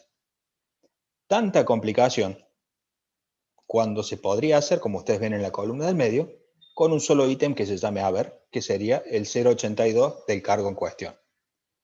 Esto, que es de manual, en nuestro país no existe. ¿Y por qué es esto importante? ¿Por qué nos interesa? ¿Por qué quiero señalar yo esto? Bueno, vamos a tener que dejarlo para más adelante porque falta todavía unas filminas. ¿Por qué es importante? Porque ustedes van a ver que después la PBU evoluciona por movilidad general, mientras que las demás, el haber evoluciona por distintos índices. Entonces eso tiene un efecto en la liquidación de los haberes. Ya lo vamos a ver con más detenimiento, pero antes tenemos que hacer unas aclaraciones más. Otra cuestión a tener en cuenta, que también es otro error normativo, se supone que si 2 trabajadores parten de la misma base deberían llegar al mismo resultado. Bueno, acá tenemos 2 casos de 2 docentes. Tenemos 4 docentes. Ejemplo 1, ejemplo 2, ejemplo 3, ejemplo 4. 4 docentes que tienen en mayo del 2015 el mismo sueldo. Yo puse aquí un sueldo teórico de 20.000 pesos para facilitar el análisis, pero he volcado en el resto de la grilla los índices reales tanto los salariales como los previsionales. Tenemos 4 docentes, decíamos, que tienen en mayo de 2015 el mismo sueldo, 20.000 pesos. Pero cumplen años en distintas fechas. Entonces presentaron la renuncia condicionada, uno en mayo, otro en junio, otro en agosto y otro en septiembre. Claro, el trámite dura a lo mejor 6 meses, 7 meses, 8 meses, un año, porque son trámites especiales que no son la jubilación del régimen general que salen en 3 o 4 meses. El trámite dura. Entonces, mientras el trámite dura y en función de la renuncia condicionada, los docentes siguen trabajando. A lo mejor están un año más trabajando y en ese año va impactando la paritaria salarial. Entonces los sueldos van aumentando. Entonces para junio del 2015 vino un aumento. Entonces todos los sueldos que en mayo eran de 20.000 pesos, en junio eran 23.500 y así. En junio, en agosto, en septiembre tuvieron aumentos paritarios. ¿Sí? Entonces llegan a enero de 2016 todos con el mismo sueldo. Partieron del mismo sueldo y llegan a enero de 2016 con el mismo sueldo. Pero en febrero todos tienen el alta, porque los trámites fueron a distintas velocidades. Pero fíjense el haber que resulta es totalmente diferente. ¿Y por qué? Acá tenemos que prestar atención. Porque el 82% se calcula a la fecha del cese. A partir de la fecha del cese, ya no se incorpora al haber la paritaria salarial, sino que a partir del 82, de la fecha del cese, se actualiza hasta la fecha del alta o a la fecha del primer pago, conforme el índice de movilidad aplicable. Eso hace que tengamos distintos resultados de acuerdo a la fecha del año en que nos caiga la jubilación. Entonces ya vamos a ver que esto nos permite, en los casos como este año, por ejemplo, en los cuales ya tenemos definida la pauta salarial del segundo semestre, nos permite determinar que el mejor mes para jubilarse durante este año es julio y agosto. Eso nos da un haber inicial más alto que si nos jubilamos en septiembre, octubre o noviembre. El siguiente mes mejor para jubilarse, de acuerdo a la paritaria que ya tenemos en marcha, va a ser febrero del año que viene. ¿Por qué es esto? Porque se incorporan al momento de la renuncia, todos los aumentos y se inicia el trámite antes del primer impacto de la movilidad. Entonces, esto es muy importante tenerlo en cuenta.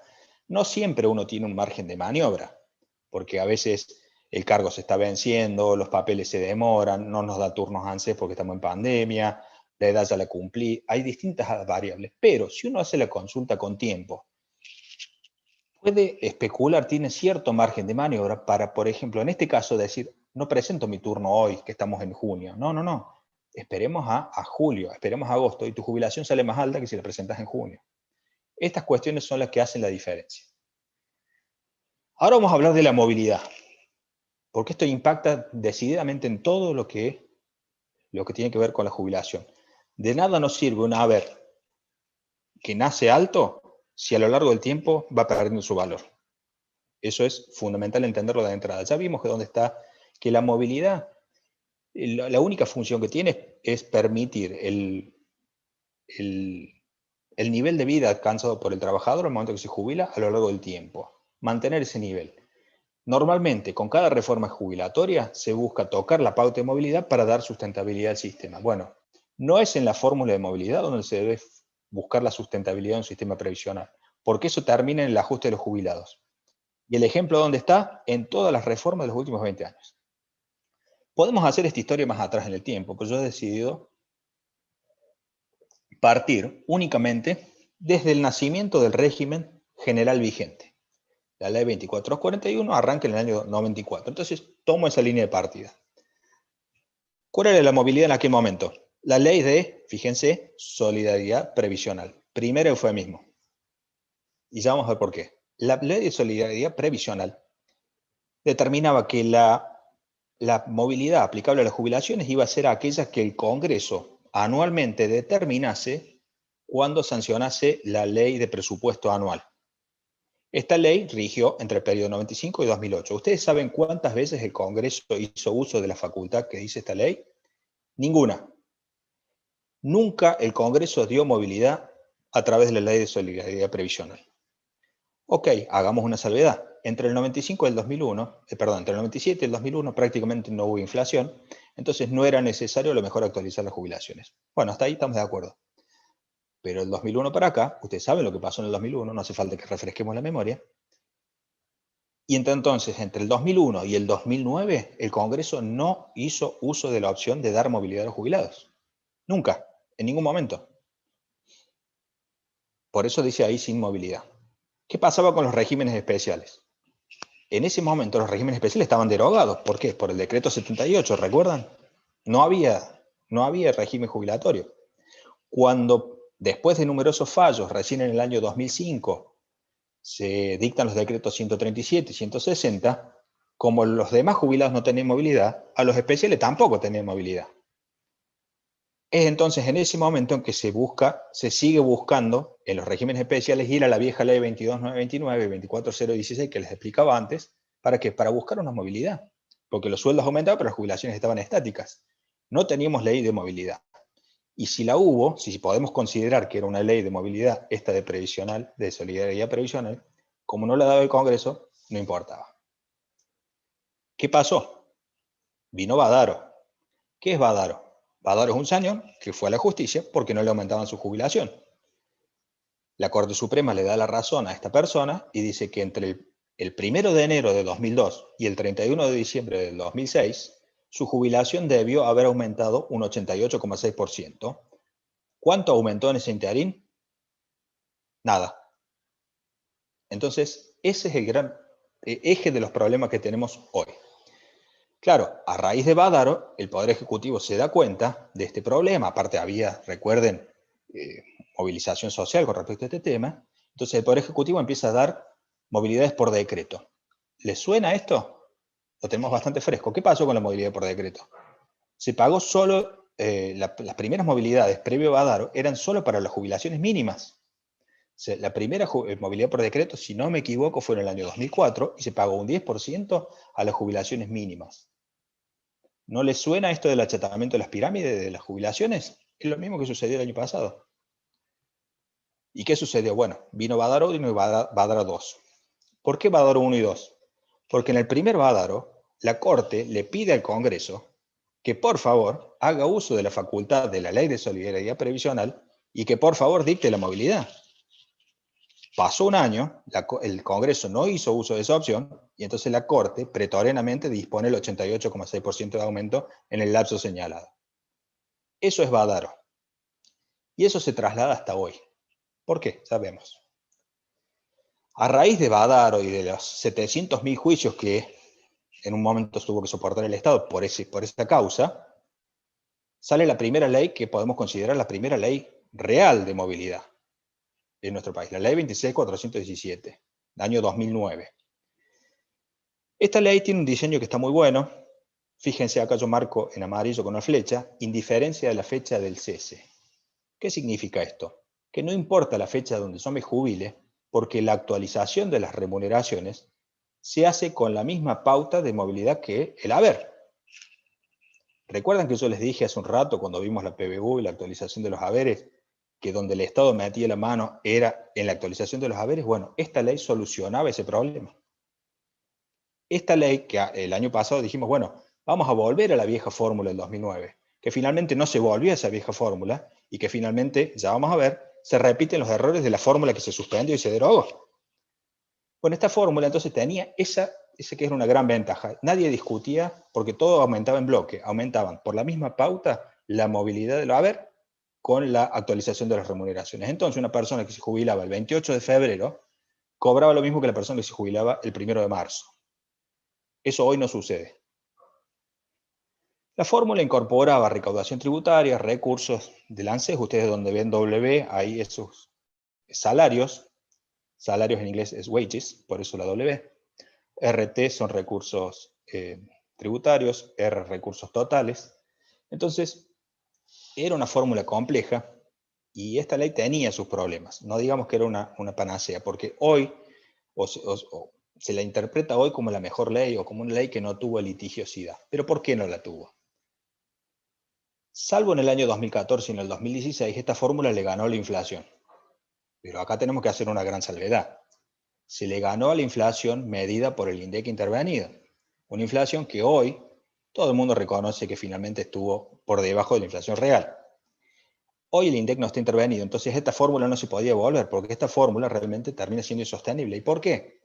Porque dentro de la fórmula, la reglamentación estableció una pequeña, podríamos llamarle trampita. Trampita en beneficio de los jubilados, pero en detrimento de la sustentabilidad del régimen. ¿Por qué? Porque dentro del universo de jubilados se detraían a todos los jubilados por moratoria. En ese momento hubo una explosión de jubilados a través de moratoria. Ok, hagamos un paréntesis. Las moratorias están bien, el Estado debe garantizar el acceso universal a todos los trabajadores, a todas las personas de la cobertura de la seguridad social. Entonces las moratorias están bien, el tema es cómo se financian. En este caso se financiaron con el dinero de los demás jubilados. Y ese es el problema. Por eso se hizo insostenible esta fórmula. Por eso después la deroga el gobierno siguiente. Pero si esos jubilados hubieran sido incorporados en la determinación de la fórmula, evidentemente el resultado hubiera sido inferior. No da lo mismo dividir 10 en 2 que dividir 10 en 5, por poner un ejemplo. Bueno, ese era uno de los problemas de diseño que tenía. Pero, de todos modos, la fórmula, su diseño estaba bien. Pero ¿cuál era el otro problema que tenía? Era una fórmula opaca. Nunca se publicaron los datos, entonces era difícil de controlar. Entonces, entre los índices de inflación artificialmente medidos y la opacidad del Estado en publicar estos datos, se hizo imposible controlar o peritar adecuadamente esta fórmula. Por eso nunca se llegó a la declaración de inconstitucionalidad de esta fórmula. No porque fuera lo mejor del universo, sino porque era muy difícil desde el área previsional llegar a estas pericias tan técnicas, a lo mejor en una etapa preliminar del litigio. Normalmente esto se hace en una etapa de ejecución de sentencia. Entonces, esta fórmula tenía, como yo les decía, esa pequeña trampita. Y esta fórmula se financia con un ingreso único, que es la estatización de las FJP. La gran cantidad de moratorias se financia con este ingreso único. Como les dije, esta fórmula se hizo impagable. Por eso se deroga. Pero ¿qué pasa? Al derogarse se cometen los mismos errores que se cometieron antes. Por ejemplo, el primer gran problema fue lo que se dio en llamar el empalme entre la jubilación, entre la movilidad del año 2009 con la del año 2017. En ese empalme el Estado pretendió ahorrar 100 millones de pesos o 100.000 millones de pesos haciendo un grave ajuste. ¿Por qué? Porque pasó de ser una movilidad semestral a una trimestral. Al hacerlo se ahorra un trimestre y ese trimestre lo pagan los jubilados. Por supuesto, esto generó litigiosidad, fallos en contra, y todavía estamos esperando el fallo de Corte Suprema sobre este tema, pero seguramente va a salir en ese sentido. El gobierno en ese momento, cuando cambia la fórmula, dice, claro, la fórmula anterior es insostenible porque dieron las moratorias que en realidad son insustentables porque se pagan con un ingreso de única vez, que era la estatización de las FJP. Pero el gobierno en ese momento comete el mismo error porque saca la reparación histórica, que estaba bien, que era necesaria, que a mucha gente le cambió la vida, pero también se financia de la misma manera, con un ingreso único, que en ese caso fue el blanqueo de capitales. Entonces, volvemos al mismo problema, disfrazado a lo mejor bajo distinto ropaje. Esta fórmula ya se aparta de la concepción anterior y se calcula como 70% de inflación y 30% de RIPTE. El RIPTE es el índice de los trabajadores estables. Pero fíjense aquí, yo lo marco ahí con una fletita amarilla arriba, hay problemas porque la actualización de las remuneraciones se hace por RIPTE, mientras que la movilidad del haber se hace por IPC más RIPTE. Entonces hay un divorcio de las variables. Entonces ahí empezamos a tener nuevamente el problema que había antes. Un día de diferencia puede determinar 6 o 7 o 5 o 4% más o menos en la jubilación de dos personas que parten del mismo sueldo. Entonces acá, en vez de mejorar, se hace un ajuste que termina la litigiosidad cometiendo los mismos errores que se criticaban de la fórmula previa y trayendo errores del pasado. Esto es la movilidad en Argentina. Esta movilidad es la que fue suspendida en el año pasado. Y ya llegamos a eso. En el interín, nosotros tenemos que analizar las movilidades especiales. Dijimos que tenemos distintas movilidades, RIPDOC, RIPDUN, la general, que es la que venimos analizando, pero la de los investigadores y científicos, entonces es la que se concede por el régimen general, salvo en marzo del 2020, ya vamos a ver cómo es. Y los distintos regímenes especiales tienen otras movilidades que están allí. Antes de llegar a la fórmula de hoy, veamos cómo se calcula el RIPDOC. ¿Se acuerdan que yo les decía? es el promedio de todas las remuneraciones. Bueno, se calcula como la evolución salarial medida semestralmente de toda la masa de remuneraciones de los docentes, digamos, comparada a un semestre contra el anterior, pagadero el mes siguiente. Aquí es donde está ese promedio de todos los docentes del sistema que no han transferido su caja a la nación. Pero fíjense ahí ese segundo párrafo donde estamos, digamos, entre dos estrellitas. ¿Qué es lo que sucede acá? Con la ley vieja, como era semestral, y siendo que el RIDDOC también es semestral, en marzo de cada año se comparaban las dos movilidades. Si la movilidad general era mayor a RIDDOC, se le permitía al RIDDOC tomar a cuenta de lo que iba a pagar en septiembre los puntos que necesitaba para igualar la movilidad general. De esa manera se lograba incorporar antes en el haber algún puntito porcentual más. Entonces eso impactaba en el primer medio aguinaldo y, digamos, a lo largo del año terminaba siendo una pequeña ganancia para el jubilado. En septiembre, por supuesto, se calculaba RIDDOC y se descontaba los puntos a cuenta que había tomado en marzo. Pero hoy, cuando se cambia la ley de semestral a trimestral, esta posibilidad ya no existe. Entonces acá tenemos otro error normativo porque eso no se adecuó. Se podría adecuar porque la norma podría hacer la comparación de las dos mediciones trimestrales.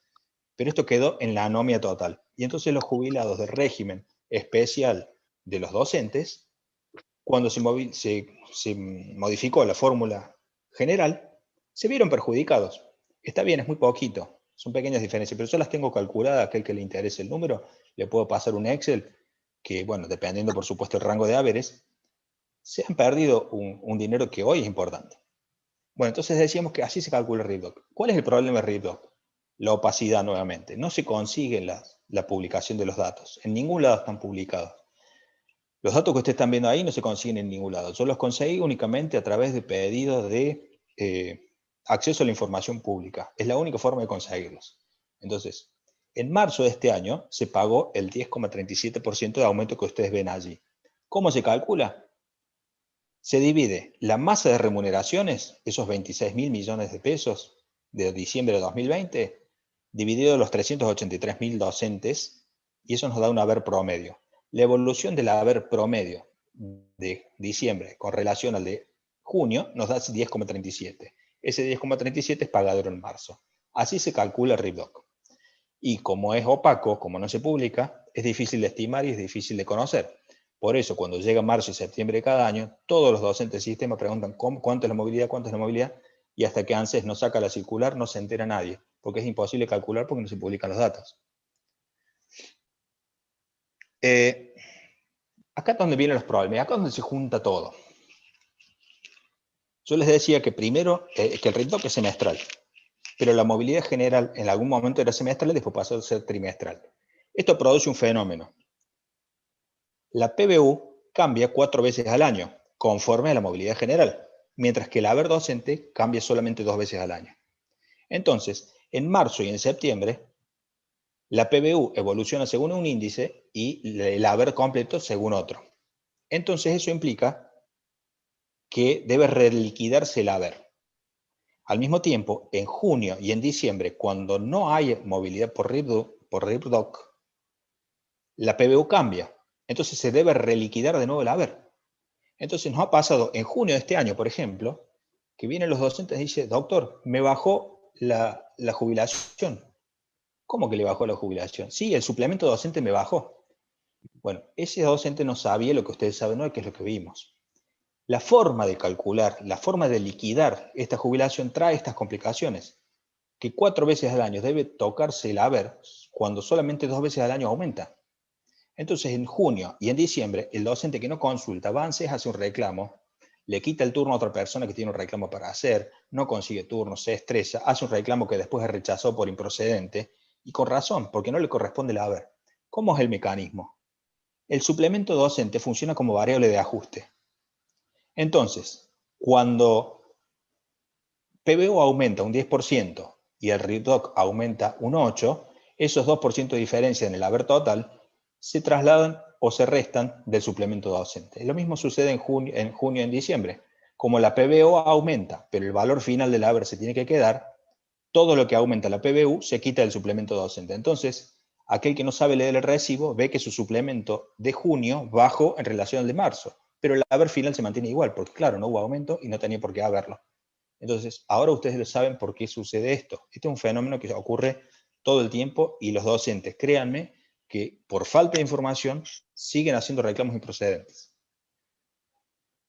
Luego tenemos el RIPDUM. El RIPDUM antes se calculaba de la misma forma que el RIPDOC, la misma forma que les acabo de explicar, pero como era tan complicado, en algún momento se decidió, bueno, directamente traslademos a los pasivos los aumentos que nos informa el Ministerio de Educación, lo que simplificó enormemente las cosas.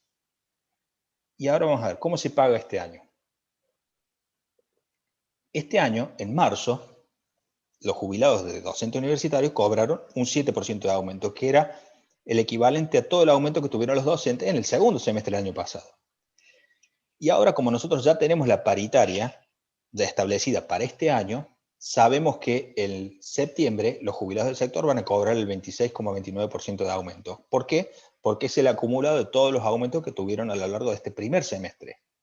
Lo que es enero, febrero y marzo corresponde a la paritaria del año anterior, que se terminó de pagar recién en marzo. Y lo que es abril y junio es la paritaria de este año que se firmó ahora hace poquito. Ahora, ¿recuerdan que yo les dije que ya teníamos establecido cuáles eran los mejores meses del año para jubilarse? Bueno, acá lo estamos viendo. Como en junio yo incorporo lo máximo que puedo, si yo me jubilo en agosto, o sea, presento mi renuncia condicional en julio o en agosto, el 82% se calcula a esa fecha y cuando sale al alta, toma el RIPDUM de septiembre para actualizar. Entonces, si a mí me pagan en diciembre, me pagan el 82% de junio, o julio, perdón, y le ponderan con el 26% de aumento que va a corresponder ese RIPDUM. Entonces yo tengo un haber más alto. Si yo me jubilo en septiembre, incorporé todo lo salarial, pero no obtengo ese 26% de aumento. ¿Se entendió la lógica? Así funciona. Así es que hemos llegado al año 2020. Y acá es donde siguen complicando las cosas. En el 2020, ¿qué sucedió? En 2019 se suspende la fórmula general de la movilidad, que es la que vimos hace un ratito, 27.426. Se suspende, primero por 180 días, después luego de la pandemia por otros 180 días más, y se autoriza al Poder Ejecutivo a dar movilidad por decreto, en un mecanismo que replica lo que sucedió en los años 2004 al 2008. Al mismo tiempo, y acá es donde yo les quiero llamar la atención, el artículo 56 de esa ley crea una comisión en el Congreso, una comisión ad hoc, para, escuchen bien, revisar la sustentabilidad económica, financiera y actuarial y proponer las modificaciones de la movilidad de los regímenes especiales. Atentos, aquí estamos nosotros los universitarios, aquí estamos los investigadores, aquí estamos los docentes. Y esta comisión, obviamente, no avanzó en estos regímenes, pero ya lo hizo con relación a magistrados y diplomáticos. Así que esto es un dato a tener en cuenta. ¿Puede suceder que hayan modificaciones? Sí, la ley salió en ese sentido. Después la comisión no avanzó en nada. No sabemos si por la pandemia o por cuestiones de oportunidad y conveniencia. Pero la comisión está creada con ese fin. Fíjense allí, yo señalo riqueza de la nación. La nueva fórmula de movilidad general, que debe modificar esta comisión también, más allá de las especiales, debe permitir a los jubilados participar de la riqueza de la nación, lo cual termina siendo un contrasentido con la fórmula que salió después. Ya vamos a ver por qué. En el interín, cuando se suspende la fórmula, el año pasado se dictan movilidades por decreto. El problema, como se señala un fallo que salió ayer, no fue que se haya dado por decreto la movilidad o que se haya suspendido la anterior. El problema, ¿cuál ha sido? Que las movilidades se han pagado por debajo de lo que hubiera correspondido con la ley anterior. Porque como se pagan con variables económicas anteriores, ya conocíamos cuál iba a ser el resultado.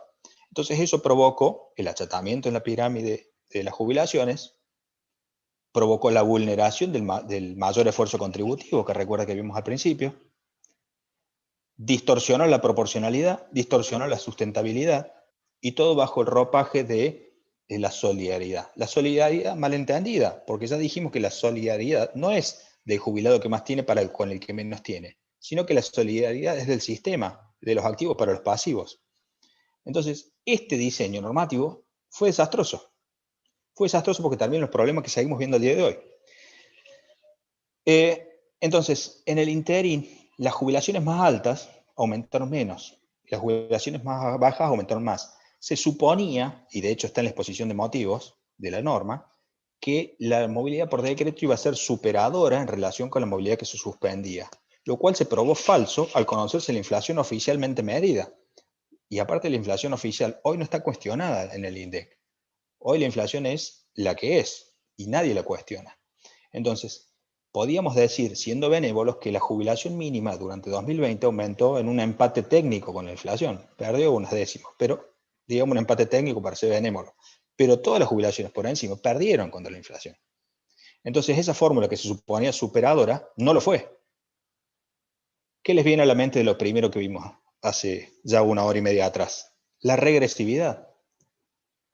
El Estado no puede ir para atrás, no puede dar menos de lo que ya había dado. Si nosotros teníamos una ley que estaba vigente, no es que estaba derogada, una ley vigente que estaba suspendida, cuyas variables ya las teníamos, no se puede dar menos de lo que ya daba.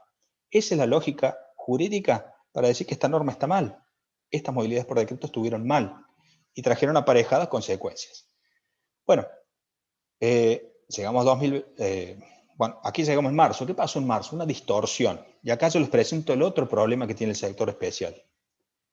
En marzo de 2020, como yo les dije, se produjo el achatamiento. ¿Por qué?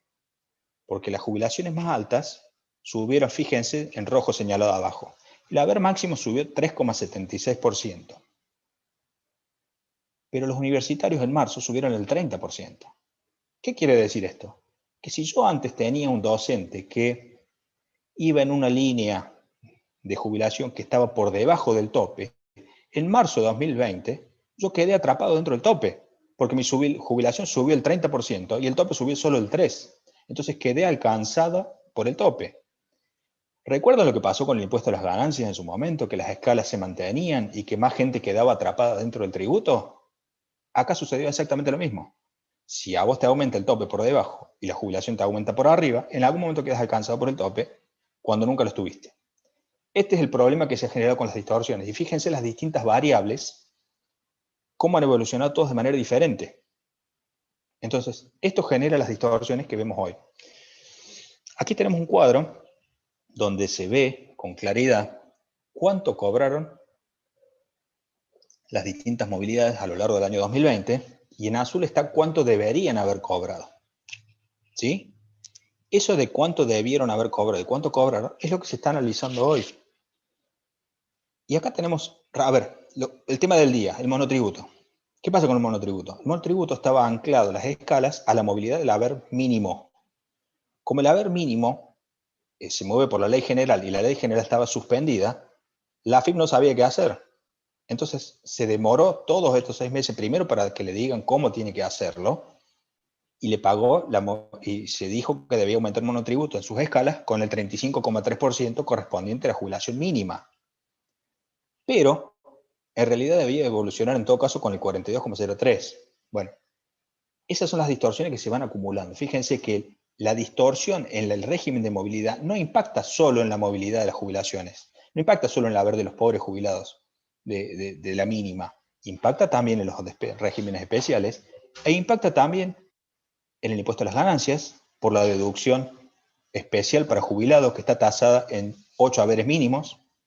Entonces, si el haber mínimo evoluciona por debajo de lo que le corresponde, también te van a retener más ganancias. Y también en el monotributo, porque si el haber mínimo evoluciona por menos de lo que corresponde, también las escalas van a estar infravaloradas. Bueno, todo, verán, tiene que ver con todo. Así es que llegamos a la nueva fórmula de movilidad. La nueva fórmula de movilidad general, en un principio, se suponía que iba a ser la vuelta a la vieja movilidad del año 2009, que dijimos que era mejor, era la mejor de todas las que tenemos, digamos, en el elenco de opciones, que tenía sus problemas, sí, pero ante las opciones a lo mejor era la que tenía mejor diseño. Pero finalmente no se volvió esa fórmula, se cometió el mismo error de la fórmula previa, porque en el empalme hubo ahorro de un trimestre que impactó en otros 100.000 millones de pesos menos los jubilados. Al mismo tiempo la pandemia provocó 100.000 jubilados menos durante el año. Y el problema de esta fórmula es que trae el tope. Porque hasta ahora, en marzo, la primera la primera medición, como se lo desvincula de la inflación, en marzo pagó 8,3% cuando la inflación fue casi del 12%. Ya vimos el primer problema ahí. ¿Qué dijimos de la movilidad? La movilidad debe permitir el sostenimiento del poder adquisitivo del jubilado a lo largo del tiempo. Ya en su primera medición nos arroja un problema. En la segunda, bueno, no estuvo tan mal porque dio 12,12, que lo vimos recién, que parece que se está arreglando. Pero no se olviden que en septiembre va a pagar una fórmula razonable, pero esta fórmula tiene el problema, que nos trae un tope. En diciembre se van a sumar todos los recursos, toda la recaudación del Estado, y se va a pagar hasta el tope. Es decir, si las variables económicas, todas las fórmulas, van de acuerdo con las variables. Las variables en nuestro país son coyunturales. A veces vamos bien, a veces vamos mal, a veces estamos más o menos peor. Bueno, eso cambia constantemente. Pero se supone que las movilidades deben un poco acompañar esas variables. En este caso no. Ahí es donde viene el problema.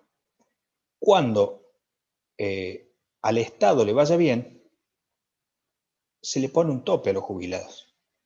¿Pero cómo?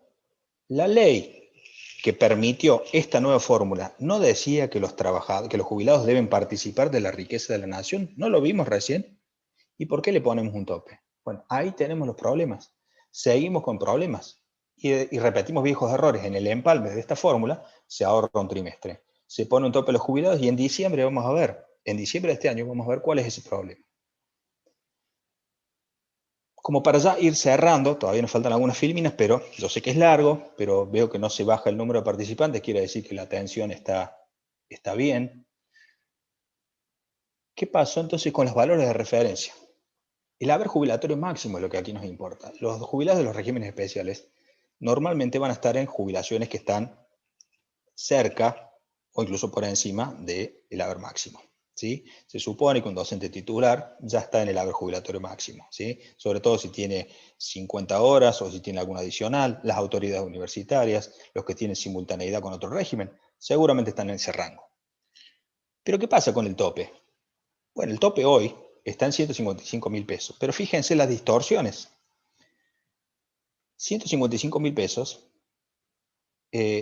no pagaba ganancias. Fíjense que el nuevo piso para pagar ganancias es 150.000 pesos. Pero si yo cobro 155.000 pesos de jubilación, me agarra el tope.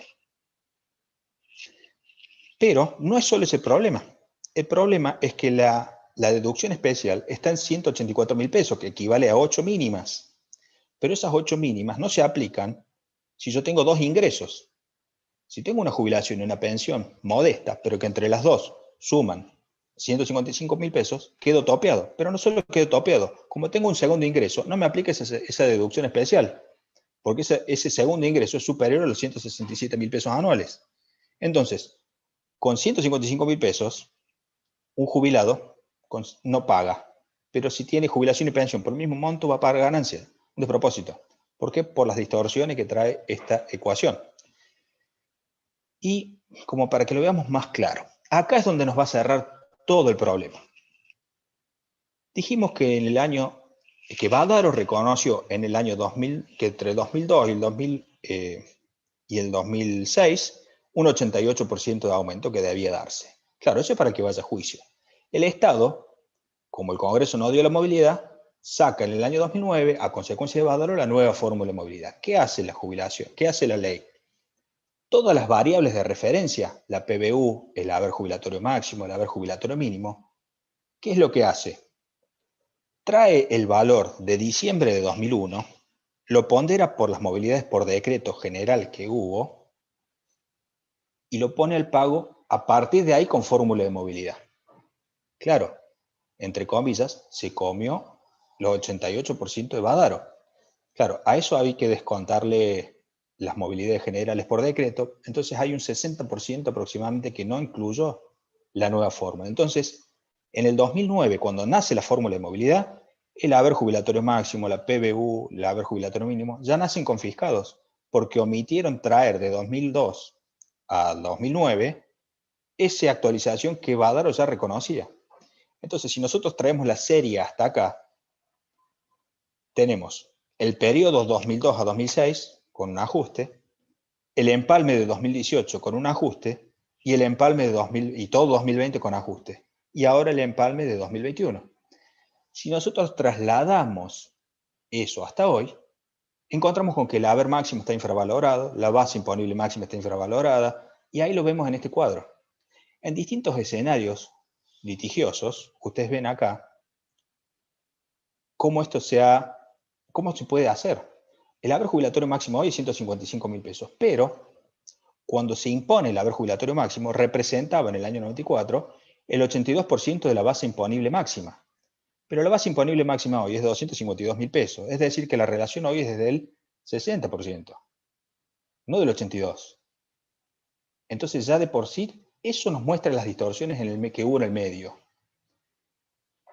Entonces, si yo voy a la justicia y le digo, señor juez, aplíqueme Bádaro el haber máximo, entonces hoy mi haber máximo actualizado conforme Bádaro debería ser 256.000 pesos. Si mi jubilación hoy está en 200.000 pesos, no estoy alcanzado por el tope. Y entonces acá vemos, si nosotros impugnamos toda la serie, dependiendo de la fecha de alta de cada trabajador, o incluso puede impugnar toda la serie, podemos llegar, en teoría, a un haber jubilatorio máximo que hoy debería estar en 320.000 pesos. Nadie queda alcanzado con ese tope en nuestro régimen. Sin embargo, aquel que cobra más de 155.000 pesos sí está alcanzado. Esos son los problemas que tiene nuestro sistema, y por eso nos debe importar cuando modifican el régimen general, por más que parezca algo extraño o ajeno a nuestra realidad. Y ahora que llegamos al tope, les explico, porque seguro se están preguntando, ¿y cómo se calcula el tope? ¿Que no voy a cobrar yo más de 155.000 pesos? No.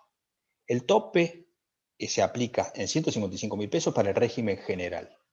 Pero para los regímenes especiales, por eso del mayor esfuerzo contributivo, pueden cobrar por encima, pero se les retiene el 15% de todo lo que exceda esos 155.000 pesos. Si yo tengo un haber bruto de 200.000 pesos, yo tengo un excedente de 45.000 pesos. Bueno, el 15% de esos 45.000 pesos me los descuentan. Pero también me van a descontar ganancias y todo lo demás de acuerdo a lo que ya hemos visto.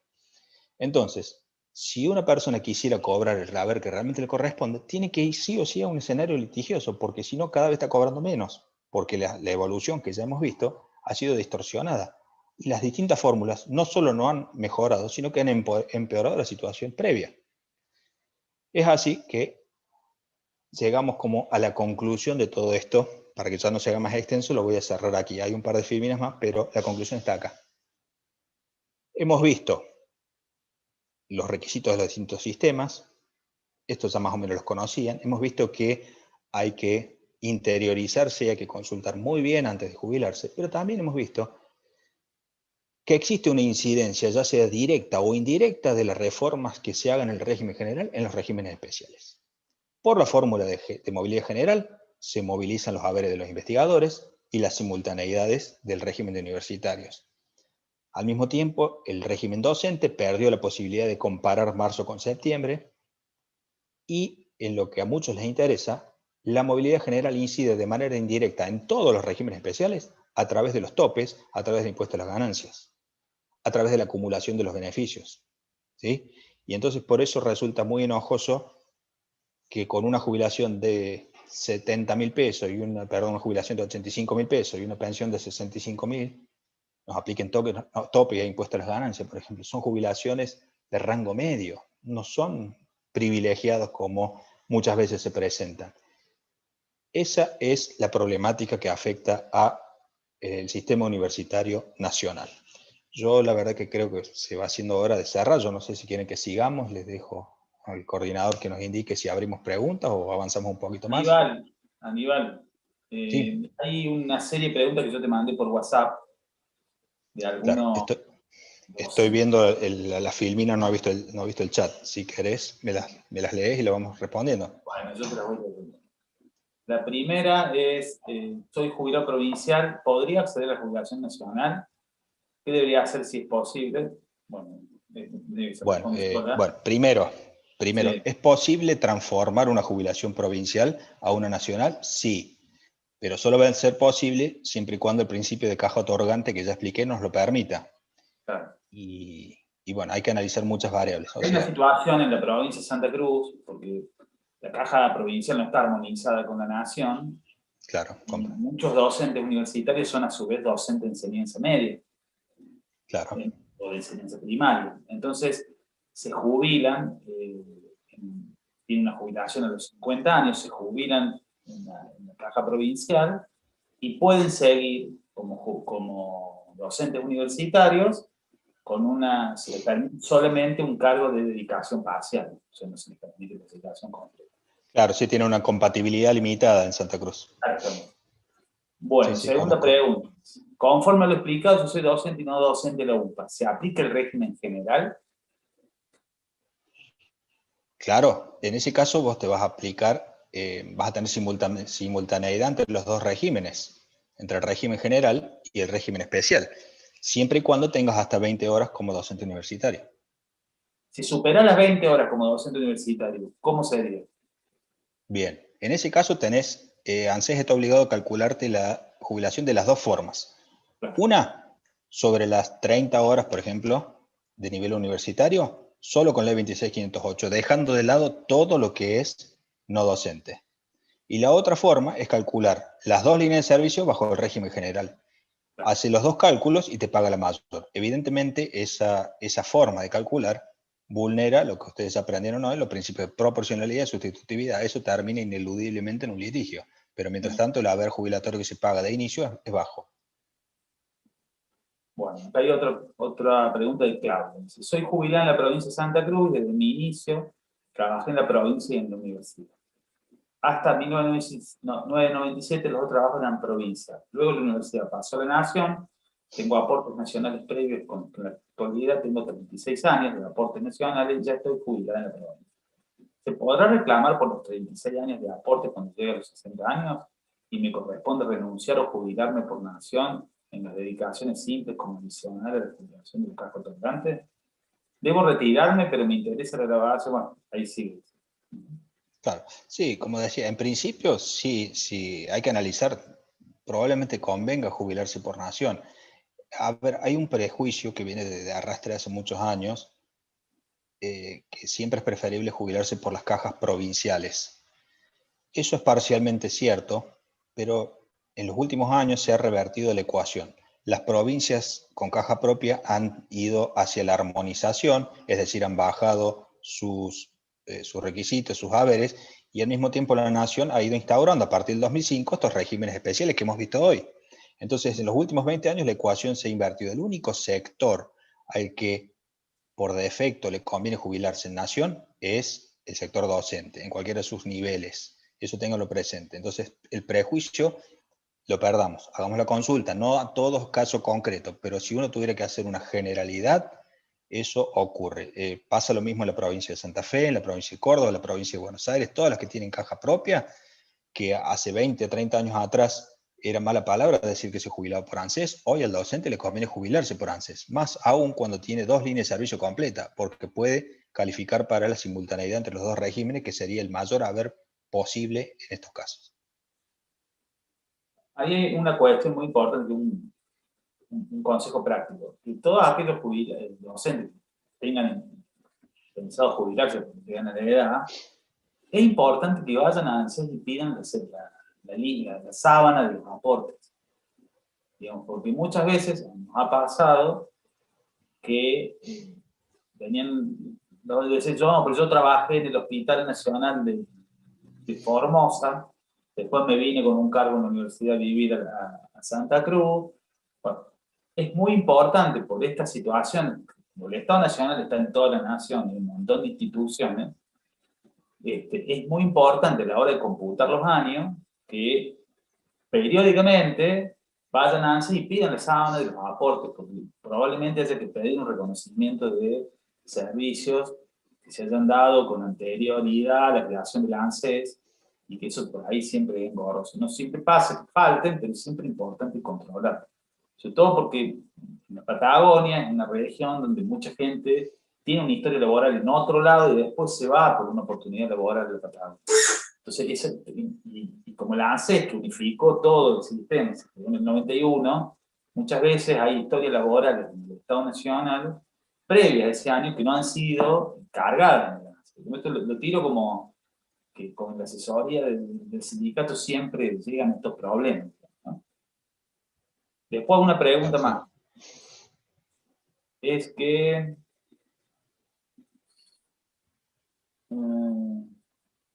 ¿cómo averiguamos la antigüedad en el cargo? Es el mismo cargo si primero es interino y después concursa. No, eso ya les dije que eso primero está en el legajo personal, a través de las resoluciones de designación.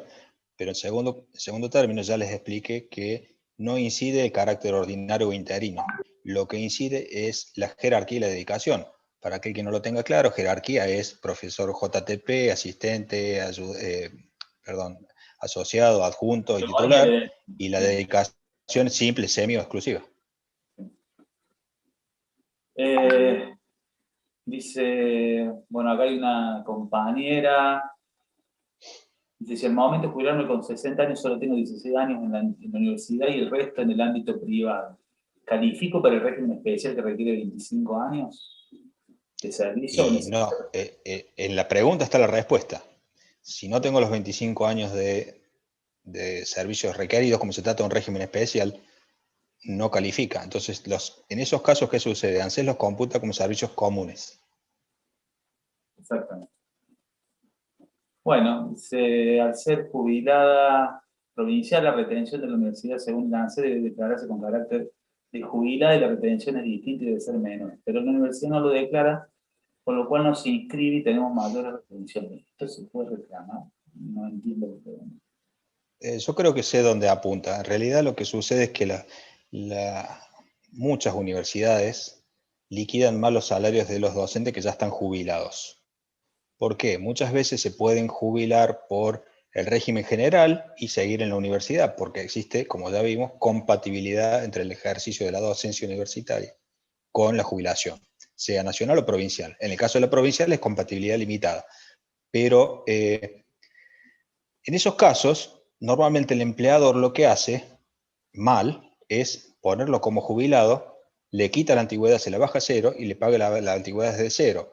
Pero en la declaración jurada informa calidad de jubilada y los aportes van al fondo de desempleo. Y en vez del 13 le descuenta el 11 y entonces después no va a poder reajustar su jubilación. Como conclusión, eso hay que controlarlo. Y en el caso que la jubilación se haya obtenido sin el uso de los servicios nacionales por una ley distinta a la ley 26.508, la universidad no debe descontar en modo alguno la bonificación por antigüedad y al respecto debe verse lo que dice el convenio colectivo, artículo 33 o 36 del convenio colectivo de trabajo. Por eso yo lo mencionaba antes, porque están liquidando mal. A diferencia del convenio colectivo del 366, el 366 claramente establece una distinción entre aquel que está jubilado y el que no a los fines del pago de la antigüedad. El 1246 no establece esa distinción. Donde la ley no distingue, no cabe hacer distinciones. Es tan sencillo como eso. El tema es que muchas veces algunas universidades, algunas unidades académicas, yo no lo digo por la UMPE en particular, sino porque conozco, esto sucede en todos lados, ¿qué es lo que hacen? Los puntos los tengo de ministerio, los fondos vienen en las partidas presupuestarias, pero yo a este docente le descuento esa bonificación que me queda como fondo producido propio, caja chica o lo que fuera. Eso está mal. Eso está mal y el que todo docente debe consultar su situación y es tan fácil como entrar a mis aportes con clave fiscal o hacerlo ver por alguien que entienda el tema. Esto no se dejen sin consultar. En algunos casos corresponde y en algunos no, pero no dejen sin consultar. Es muy importante, pero por todo lo que han visto, es muy importante que el docente, cuando se va acercando a la edad jubilatoria, haga la consulta con tiempo.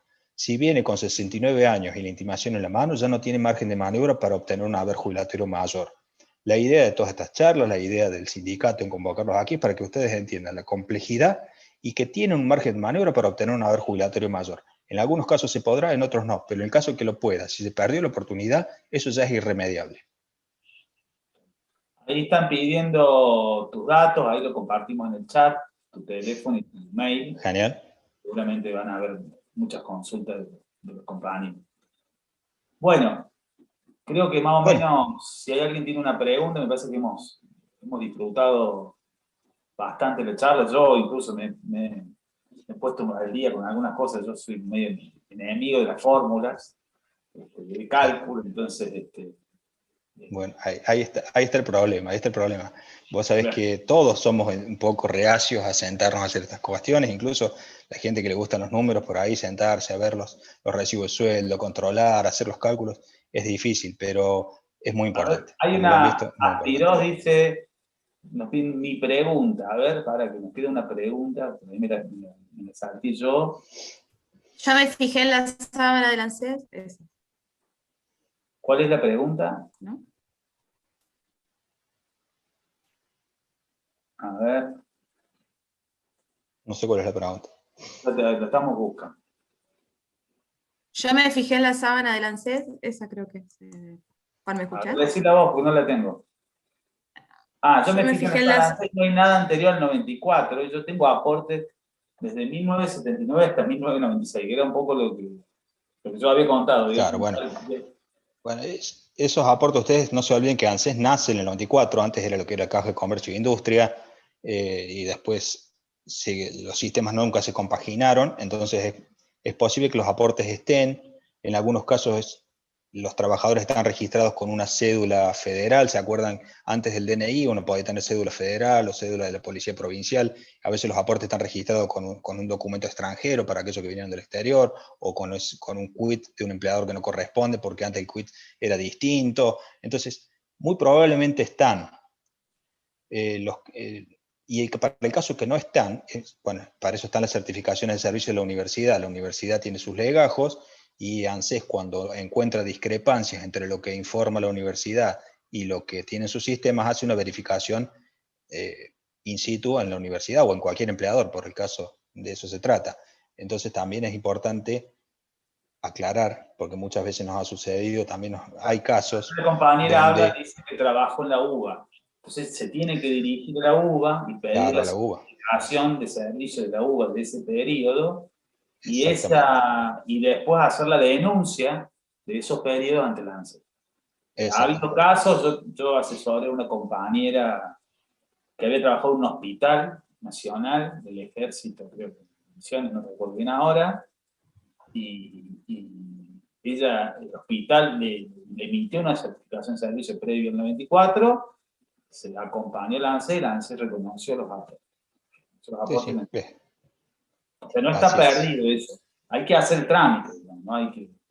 Por eso, después, ¿qué pasa? Si uno no lo hace el trámite, cuando se va a jubilar se encuentra con esto, después su jubilación tarda 2 años en salir. El tema es que cuando ya tenemos 70 años de edad, la universidad nos está esperando para salir, el docente que viene abajo está contando los minutos para ocupar transitoriamente nuestro cargo, entonces estamos empujados hacia afuera cuando todavía no tenemos la jubilación. En un punto, por superar el plazo de renuncia condicionada, la universidad te da de baja válidamente y vos te quedas sin jubilación y sin sueldo hasta que te termina saliendo el trámite. Por eso, reitero, hay que consultar con tiempo. Bueno, no sé, Cari, para mí Bueno, estamos, ¿no? Sí, sí, sí. Nada, agradecerte, Aníbal, a cada uno y a cada una de los presentes, bueno, pero agradecerte sobre todo la claridad con la que, bueno, una vez más traemos esta temática que, como vos decís, ¿no? La importancia de hacerlo con tiempo y ir tomando esas decisiones de organizar la jubilación, ¿no?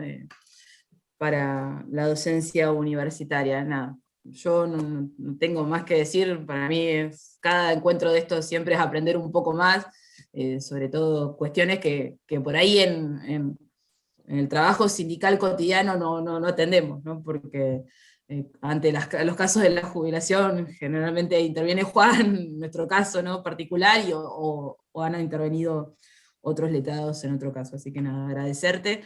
Espero que les haya servido, que haya sido un aporte más para proyectar, ¿no? También la jubilación de cada uno y de cada una. Agradecer la presencia de los compañeros y compañeras del país, hay compañeros de Chaco, hay compañeros de Chubut, hay compañeras de Córdoba. Creo que no me perdí a nadie, así que agradecerles que se hayan sumado a este espacio, y bueno, y esperamos encontrarte en otro debate, seguramente, ¿no? Con el convenio seguro, colectivo de seguro. trabajo, porque bueno, El agradecido hemos soy yo. llevado adelante muchos intercambios al respecto. Así que nada, muchísimas gracias. Un aplauso para Aníbal, para Juan Pablo, que coordinó esta actividad, y bueno, y para cada uno y cada una que estuvo también, ¿no? Porque hay que estar. Así que muchísimas gracias desde la IUMPA, y esperamos seguir generando